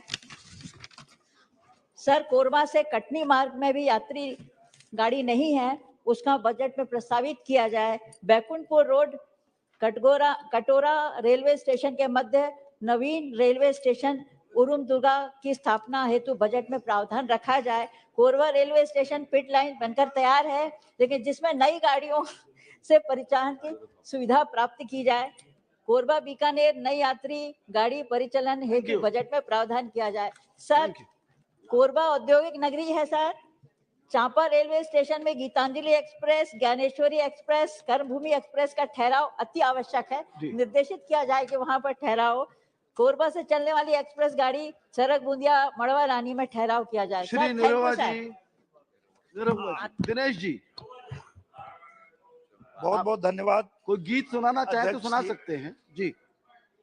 आपने मुझे शून्यकाल में बोलने का अवसर दिया, इसके लिए मैं आपका बहुत आभार व्यक्त करता हूं। अध्यक्ष जी, मैं जिस मुद्दे पे बात करने वाला हूं वो एक बहुत लंबे समय से चल रही मांग है। भारतीय सेना में अहिर रेजिमेंट की मांग बहुत लंबे समय से चल रही है। अध्यक्ष जी, हम सभी जानते हैं कि सेना में अलग अलग जाति, धर्म, संप्रदाय और राज्य के योगदान, बलिदान को ध्यान में रखते हुए उनके सम्मान में, उनके मनोबल को बढ़ाने के लिए अलग अलग राज्य, धर्म, संप्रदाय और जाति के नाम पे सेना में रेजिमेंट बना है। ये अहिर रेजिमेंट की मांग बिल्कुल जायज है और मैं सरकार से ये निवेदन करता हूं कि सेना में जल्दी से जल्दी अहिर रेजिमेंट का गठन किया जाए, क्योंकि अध्यक्ष जी मैं थोड़ी सी और बात बताना चाहता हूं। जिस दिन ये अहिर रेजिमेंट का गठन होगा, चाइना की रूह कांप जाएगी अध्यक्ष जी। ठीक है, उसका कारण एक सेकंड में बता देता हूं अध्यक्ष जी।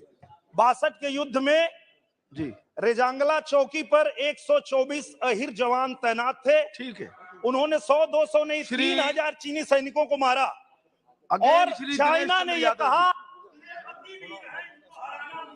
जी धन्यवाद सभापति जी।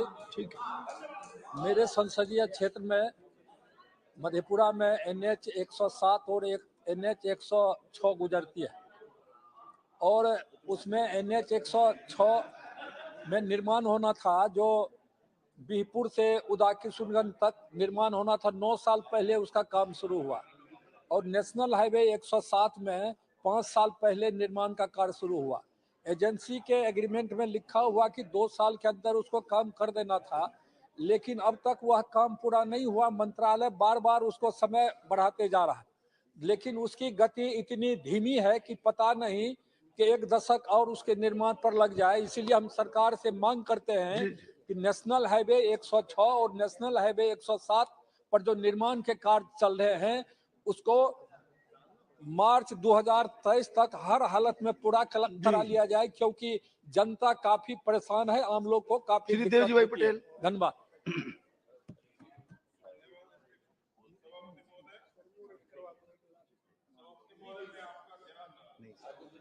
पुरी जी भी यहाँ विराजमान है। राजस्थान में जोधपुर क्षेत्र में एक गैस ब्लास्ट हुआ जिसमें भुंगरा गांव के बहुत सारे एक ही परिवार के लोग उसके में चल बसे। आज भी हॉस्पिटल में जो लोग हैं, डॉक्टर अगर बाहर निकलते हैं तो वहां से एक ऐसी आहट होती है कि कहीं और कोई चला तो नहीं गया। मैं आपके माध्यम से सरकार से निवेदन करूंगा कि उस गैस जो ब्लास्ट हुआ है उसकी एक यहाँ से जांच करवाई जाए, क्योंकि वहां के डीएलओज और वो जो है वो लिपापोती कर रहे हैं। तो यहाँ से हमारी एक जांच बनाई जाए टीम, और उस जांच टीम में ऐसे जो दोषी है उन दोषियों को खिलाफ सख्त से सख्त कार्रवाई की जाए और उस परिवार को उचित मुआवजा दिया जाए। बहुत बहुत श्री असित कुमार मल्ल जी। Honorable Chairperson, sir, recently central government has rejected very old scholarship of SC, ST, OBC and minorities, pre-matric students. As a result, a few core applications are null and void. Both formal and residential students would receive 750 rupees and 1000 rupees at a time as book grant respectively. Both central government and state government jointly share this amount at the rate of 75% and 25%, but they are deprived of this monetary help which enabled them to run their education. Now a few core students of the downtrodden communities will have to face a severe financial critical situation. So I would like to draw the kind attention of the Honorable Prime Minister to take back this capricious decision to give opportunity of education to a few course for its children. And this is my bending request. Thank you, sir. Shri Anil Firojiya. कहाँ है अनिल जी? सामने खड़े थे। आप पहचानने में नहीं आते ना आजकल आप जी, प्लीज। माननीय सभापति जी, आपका बहुत बहुत धन्यवाद। आपने 40 kg महत्वपूर्ण विषय मुझे सदन में रखने का अवसर दिया। माननीय सभापति जी, 90 के दशक में उज्जैन में टेक्सटाइल हब हुआ करता था। हीरा मिल, इंदौर टेक्सटाइल, विनोद मिल, समय काल के गर्त में वो धीरे धीरे सब खत्म हो गए। लेकिन बाबा महाकाल के अलावा वहाँ उज्जैन में रोजगार के कोई साधन नहीं है। मैं आपके माध्यम से कपड़ा मंत्री जी से यह निवेदन करना चाहता हूँ कि हमारे यहाँ पे जो माननीय प्रधानमंत्री जी ने आत्मनिर्भर भारत के अंतर्गत 7 टेक्सटाइल हब देश में देने का निर्णय लिया है, उसमें से आप अगर एक टेक्सटाइल हब उज्जैन में अगर देंगे तो बड़ी कृपा होगी। बहुत बहुत धन्यवाद। श्री रतनलाल कटारिया जी। अध्यक्ष महोदय, मैं आपका ध्यान मेरी लोकसभा अम्बाला शहर के धूलपुर रेलवे स्टेशन की ओर दिलाना चाहता हूं, जो कि बहुत पुराना स्टेशन है, जिसके नजदीक वीर जी की कुटिया बनी हुई है, जो 10 एकड़ में है, जिसे गीतानंद जी महाराज द्वारा स्वयं बसाया गया था। यहाँ इस कुटिया में दूर दराज से लाखों लोग सत्संग सुनने आते हैं। धूलकोट रेलवे स्टेशन नजदीक होने के कारण लोगों का आना जाना लगातार बना रहता है। यह कुटिया और धूलकोट रेलवे स्टेशन गीता नगरी नामक स्थान पर बसे हुए हैं। आज जब देश और विदेश में गीता का प्रचार बढ़ रहा है और लोग गीता की ओर आकर्षित हो रहे हैं, ऐसे में इस श्रद्धा के केंद्र का महत्व और बढ़ जाता है। मैं सदन में मांग करता हूं कि धूलकोट रेलवे स्टेशन का नाम बदलकर गीता नगरी रखा जाए। मंजूलता मंडल जी। Thank you very much, sir. I would like to draw the kind attention of Honorable Minister, Rural Development regarding increment of several monthly pension under the scheme, such as number 1, Indira Gandhi National Old Age Pension Scheme, and Indira Gandhi National Widow Pension Scheme, and National Disabled Pension Scheme, and lastly, National Family Benefit Scheme under National Social Assistance Program. At present, the different eligible beneficiaries are getting monthly pension under the scheme from central share with state additional top-up share. The said monthly pension amounts are not sufficient enough for the beneficiaries to maintain their livelihood. Hence, I request you the above monthly central share of the schemes may be tripled. Thank you. Shri Santosh Pandey ji, 1 minute की मर्यादा, सभी कृपया ध्यान रखें जी। बाकी मैं थोड़ा सा सर छत्तीसगढ़ के लिए, माननीय सभापति महोदय, वास्तव में मैं आपको ये कहूं कि छला गया था माझी पहले अपने ही पतवारों से, और डोली लुटी राह में सरसा धोखेबाज कहारों से। जिनके हाथ में सत्ता सौंपा गया वही आज छत्तीसगढ़ को लूटने के लिए तैयार हो गए हैं। छत्तीसगढ़ में संगठित भ्रष्टाचार, सट्टा का, नशा का, अपराध का वो गढ़ बन चुका है। राज्य सरकार के सर्वोच्च अधिकारी, आईएएस अधिकारी ये कोयला माफिया के रूप में काम कर रहे हैं। ऑनलाइन गेमिंग, सट्टा माफिया जैसे अवैध धंधे में संलिप्त हैं। हाल में कोयला से संबंधित वसूली का रैकेट ईडी ने पर्दाफाश किया महोदय, जिसमें राज्य के अखिल भारतीय सेवा के अधिकारियों की संलिप्तता सामने आई है।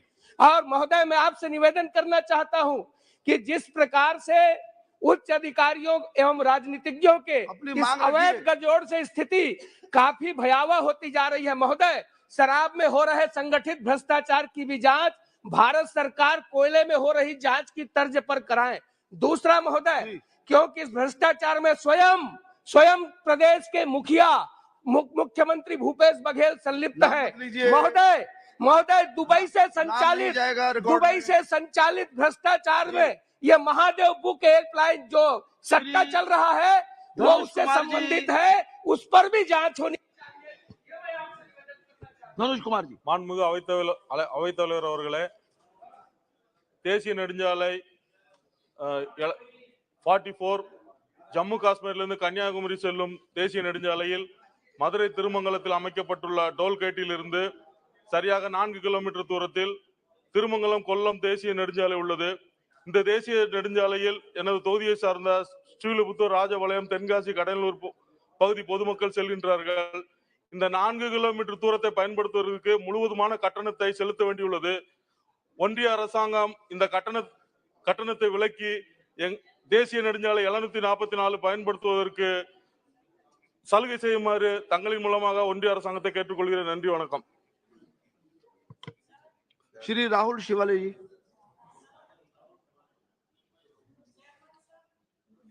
धन्यवाद अध्यक्ष महोदय, मुझे शून्यकाल में बोलने का आपने मौका दिया। मुंबई का वायु गुणवत्ता सूचकांक मंगलवार को फिर से खराब स्तर पर पहुंच गया है, लेकिन इस बार दिल्ली की तुलना में भी अधिक खराब है। पिछले गुरुवार को खराब स्तर पर पहुंचने के बाद शहर के एक्यूई में कुछ दिन पहले की सुधार हुआ था। विशेषज्ञों के वायु गुणवत्ता सूचकांक में गिरावट के लिए वर्तमान मौसम की स्थिति को जिम्मेदार ठहराया। मुख्य रूप से तापमान में गिरावट के साथ साथ हवा की गति में गिरावट के परिणाम स्वरूप निचले वातावरण में निलंबित कण पदार्थ लटके हुए हैं।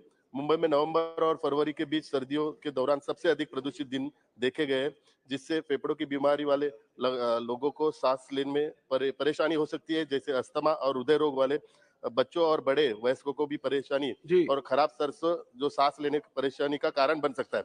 विशेषज्ञ के कहते हैं अगले साल महाराष्ट्र में एरोसोल प्रदूषण अपने मौजूदा कमजोर नारंगी क्षेत्र से अत्यधिक संवेदनशील लाल क्षेत्र में मैं डिमांड करता हूँ तो जो मुंबई का वायु प्रदूषण है वो खत्म करने के लिए केंद्र सरकार के माध्यम से राज्य सरकार को मदद करनी चाहिए और केंद्र सरकार और राज्य सरकार मिलके मुंबई के लिए एक एक्शन प्लान बनाना चाहिए, ये मैं डिमांड करता हूं। श्री एन के प्रेमचंद्रन जी। Thank you very much, sir. Sir, I would like to raise a very serious matter, important matter, concerning lakhs and lakhs of insurance agents in the country. Sir, the Insurance Regulatory and Development Authority of India has taken up the mission of universal insurance. The IRDA proposed amendments to change to the existing regulations governing expense of management and commission structure. Sir, it is reliably learned that it is limited to 30%. Total commission is limited to 30%. The IRDA proposed to setting up an insurance market infrastructure where the insurers, distribution networks, and the policy holders would meet across the same digital platform named Bima Sugam. Both the proposals are adversely affecting the livelihood of life insurance and general insurance agents, those who depend in insurance sector as their livelihood. Sir, the decision is arbitrary. The situation is alarming and is against the interest of lakhs and lakhs of insurance agents. Hence, I urge upon the government to stop further proceedings in this regard and discuss the matter with the stakeholders and protect the interest of life insurance and general insurance agents. Sir, I am seeking a response from the minister also. Thank you very much, sir. धन्यवाद सभापति महोदय। मैं आपके माध्यम से एक बहुत ही महत्वपूर्ण विषय की ओर सदन का ध्यान आकृष्ट करना चाहती हूँ। भारत सरकार द्वारा अल्पसंख्यक छात्रों को दी जाने वाली छात्रवृत्ति रद्द करने का निर्णय सरकार ने लिया है और ये निर्णय किसी भी पूर्व सूचना के अभाव में लिया गया था। इस साल भी बहुत बड़ी मात्रा में हजारों की संख्या में छात्रों से निवेदन प्राप्त किए गए और अचानक से इस छात्रवृत्ति को रद्द करने का निर्णय किया गया है। मैं आपके माध्यम से ये मांग करती हूँ सर कि इसका पुनर्विचार सरकार जरूर करे। राइट टू एजुकेशन में एजुकेशन फ्री है, पर ये छात्र जो स्कूल में जाते हैं उनके लिए ये प्रोत्साहन पर राशि के जैसे काम करता है। तो बाल मजदूरी में अपनी आने वाली पीढ़ी को न ढकेलते हुए शिक्षा के मार्ग पे मार्गस्थ करने की और से इस मुद्दे को देख करके इस विचार श्रीमती हरसिमरत कौर बादल निर्णय को रद्द किया जाए, ये मैं मांग आपके माध्यम से रखती हूँ। धन्यवाद सर। दुनिया च बहादरी ते कुर्बानियां दी दुनिया च बहुत वड्डियां वड्डियां मिसालां होणगियां, लेकिन शायद ही कोई इन्नी वड्डी मिसाल होगी जिथे साडे दसम पिता धन गुरु गोबिंद सिंह पातशाह जी ने, जिन्हां ने पहले आप दे पिता दी कुर्बानी देखी हिंदू धर्म नूं बचाउण वास्ते 9 साल दी छोटी उम्र च, ते ओदे बाद उन्हां दे चारों साहबजादियां धर्म परिवर्तन ते जोर ते जबर दे खिलाफ उन्हां ने अपने चारों पुत्रां नूं उन्हां ने वारता। अज जिथे मैं सरकार दा मैं शुकराना करदी हां कि उन्हां ने 26 दिसंबर नूं छोटे साहिबजादिया बाबा जोरावर सिंह जी ते बाबा फतेह सिंह साहिबजादा फतेह सिंह जी दे नां ते उन्हां नूं समर्पित 26 दिसंबर नूं एक वीर बाल दिवस दे नां च उन्हां ने ऐलान कीता है।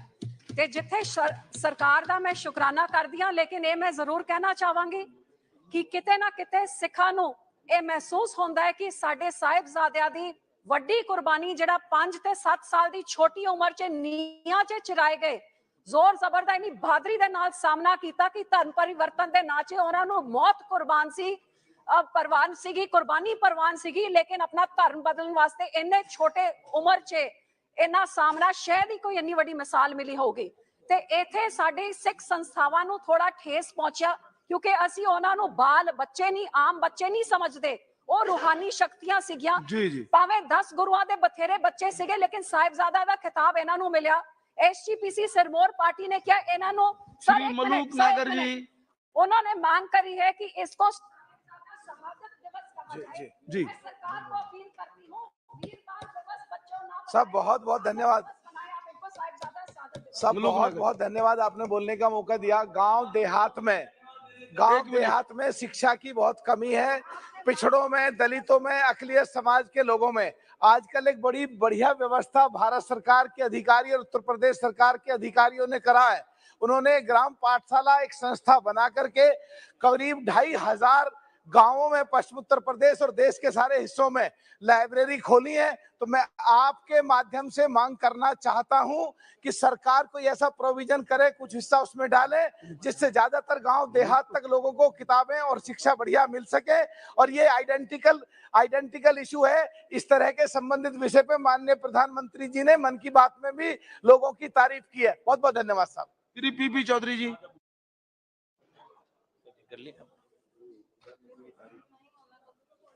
हाँ, मैं थोड़ा महत्वपूर्ण विषय है तो आप 2 मिनट मुझे दे दीजिए। 2 मिनट। तो सभापति महोदय बहुत बहुत धन्यवाद।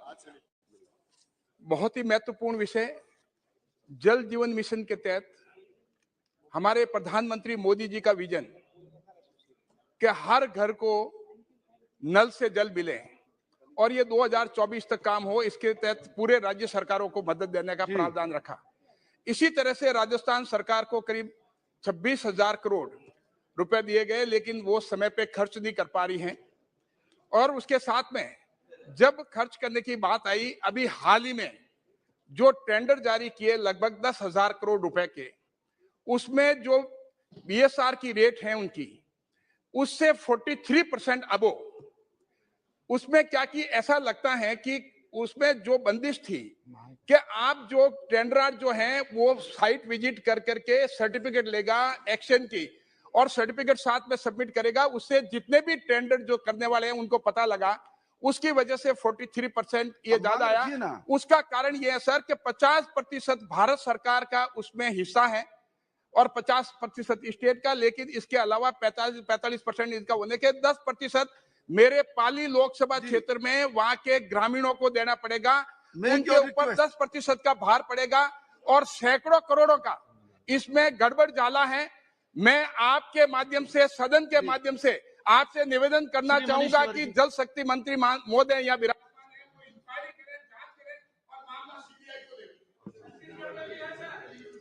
ਮਾਨਯੋਗ ਪ੍ਰਧਾਨ ਜੀ, ਮੇਰੇ ਲੋਕ ਸਭਾ ਹਲਕੇ ਸ੍ਰੀ ਅਨੰਦਪੁਰ ਸਾਹਿਬ ਦੇ ਵਿੱਚ ਇੱਕ ਵਿਧਾਨ ਸਭਾ ਹਲਕਾ ਹੈ ਗੜਸ਼ੰਕਰ। ਉੱਥੇ ਇੱਕ ਬੀਤ ਦਾ ਇਲਾਕਾ, ਉੱਥੇ ਇੱਕ ਮਹਿੰਦਵਾਨੀ ਪਿੰਡ ਹੈ। ਉਸ ਪਿੰਡ ਦੇ ਨਾਲ 2 ਫੈਕਟਰੀਆਂ ਲੱਗੀਆਂ ਹੋਈਆਂ ਨੇ। ਇੱਕ ਕਾਸਮੈਟਿਕਸ ਦੀ ਫੈਕਟਰੀ ਹੈ ਔਰ ਇੱਕ ਫੈਟਸ ਦੀ ਫੈਕਟਰੀ ਹੈਗੀ ਹੈ। ਉਹ ਦੋਹੇ ਫੈਕਟਰੀਆਂ ਇੰਨਾ ਜ਼ਿਆਦਾ ਪ੍ਰਦੂਸ਼ਣ ਫੈਲਾਉਂਦੀਆਂ ਨੇ ਕਿ ਉਸ ਇਲਾਕੇ ਦੀ ਹਵਾ, ਉਹਦਾ ਪਾਣੀ ਸਾਰਾ ਖਰਾਬ ਹੋ ਗਿਆ ਹੈ। ਉਹ ਪ੍ਰਦੂਸ਼ਣ ਸਵਾਨ ਨਦੀ ਦੇ ਰਾਹੀਂ ਸਤਲੁਜ ਦਰਿਆ 'ਚ ਪੈਂਦਾ ਹੈਗਾ। ਮੈਂ ਇਨਵਾਇਰਨਮੈਂਟ ਮਿਨਿਸਟਰ ਸਾਹਿਬ ਨੂੰ ਬੇਨਤੀ ਕੀਤੀ ਸੀਗੀ ਕਿ ਉੱਥੇ ਸੈਂਟਰਲ ਪੋਲਿਊਸ਼ਨ ਕੰਟਰੋਲ ਬੋਰਡ ਦੀ ਟੀਮ ਭੇਜੀ ਜਾਵੇ ਔਰ ਇਸ ਫੈਕਟਰੀ ਨੂੰ ਬੰਦ ਕੀਤਾ ਜਾਵੇ। ਟੀਮ ਗਈ ਤਾਂ ਜ਼ਰੂਰ, ਪਰ ਹੋਇਆ ਕੱਖ ਨਹੀਂ। ਮੈਂ ਤੁਹਾਡੇ ਰਾਹੀਂ ਸਰਕਾਰ ਨੂੰ ਇਹ ਬੇਨਤੀ ਕਰਨਾ ਚਾਹੁੰਦਾ ਕਿ ਸੈਂਟਰਲ ਪੋਲਿਊਸ਼ਨ ਕੰਟਰੋਲ ਬੋਰਡ ਦੀ ਟੀਮ ਭੇਜ ਕੇ ਉਹ ਦੋਹਾਂ ਫੈਕਟਰੀਆਂ ਨੂੰ ਬੰਦ ਕਰਾ ਕੇ ਲੋਕਾਂ ਨੂੰ ਰਾਹਤ ਦਿੱਤੀ ਜਾਵੇ। ਤੁਹਾਡਾ बहुत बहुत धन्यवाद।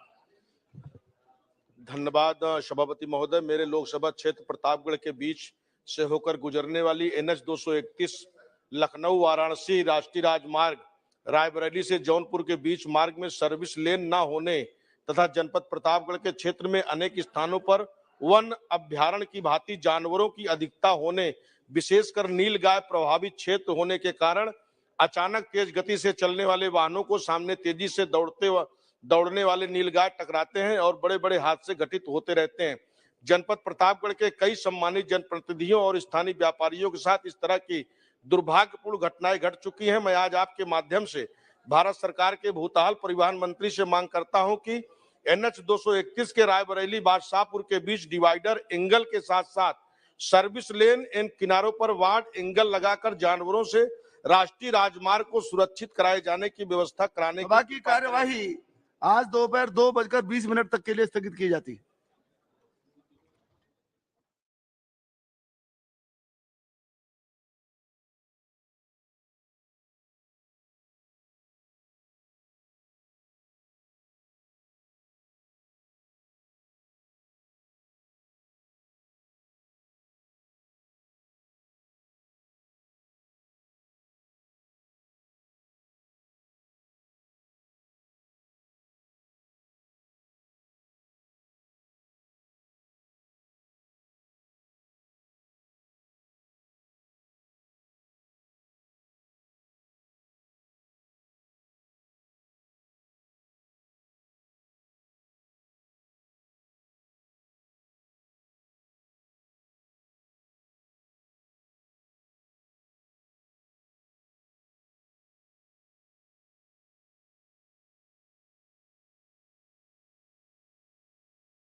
संविधान के अनुच्छेद 110 के मुताबिक धन विधेयक ऐसा विधेयक होता है जो सरकार को किसी टैक्स को लगाने, हटाने या उसमें परिवर्तन करने का अधिकार देता है। धन विधेयक में कुछ खास विषय शामिल होते हैं, जैसे संविधान के अनुच्छेद 110 के मुताबिक कोई विधेयक धन विधेयक है या नहीं, इसका निर्णय लोकसभा अध्यक्ष करते हैं। धन विधेयक केवल लोकसभा में ही पेश किया जा सकता है। लोकसभा से पास होने के बाद धन विधेयक को राज्यसभा में विचार के लिए भेजा जाता है। राज्यसभा धन विधेयक को ना तो अस्वीकार कर सकती है और ना ही उसमें कोई संशोधन कर सकती है।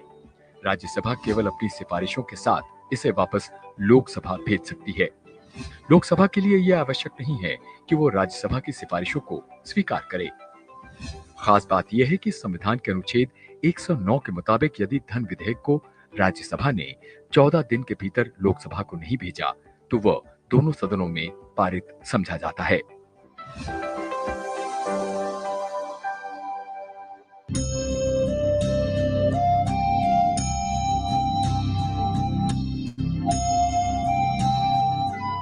India became free 75 years ago. We all know we have fundamental rights. But do you know we also have fundamental duties? The duty towards our nation. To cherish and follow the noble ideals which inspired our national struggle for freedom.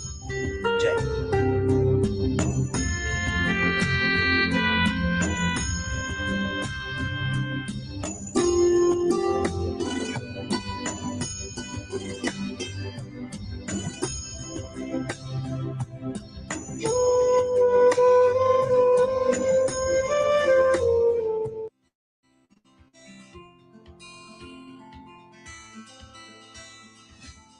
संसद सदस्य स्थानीय क्षेत्र विकास योजना यानी कि MP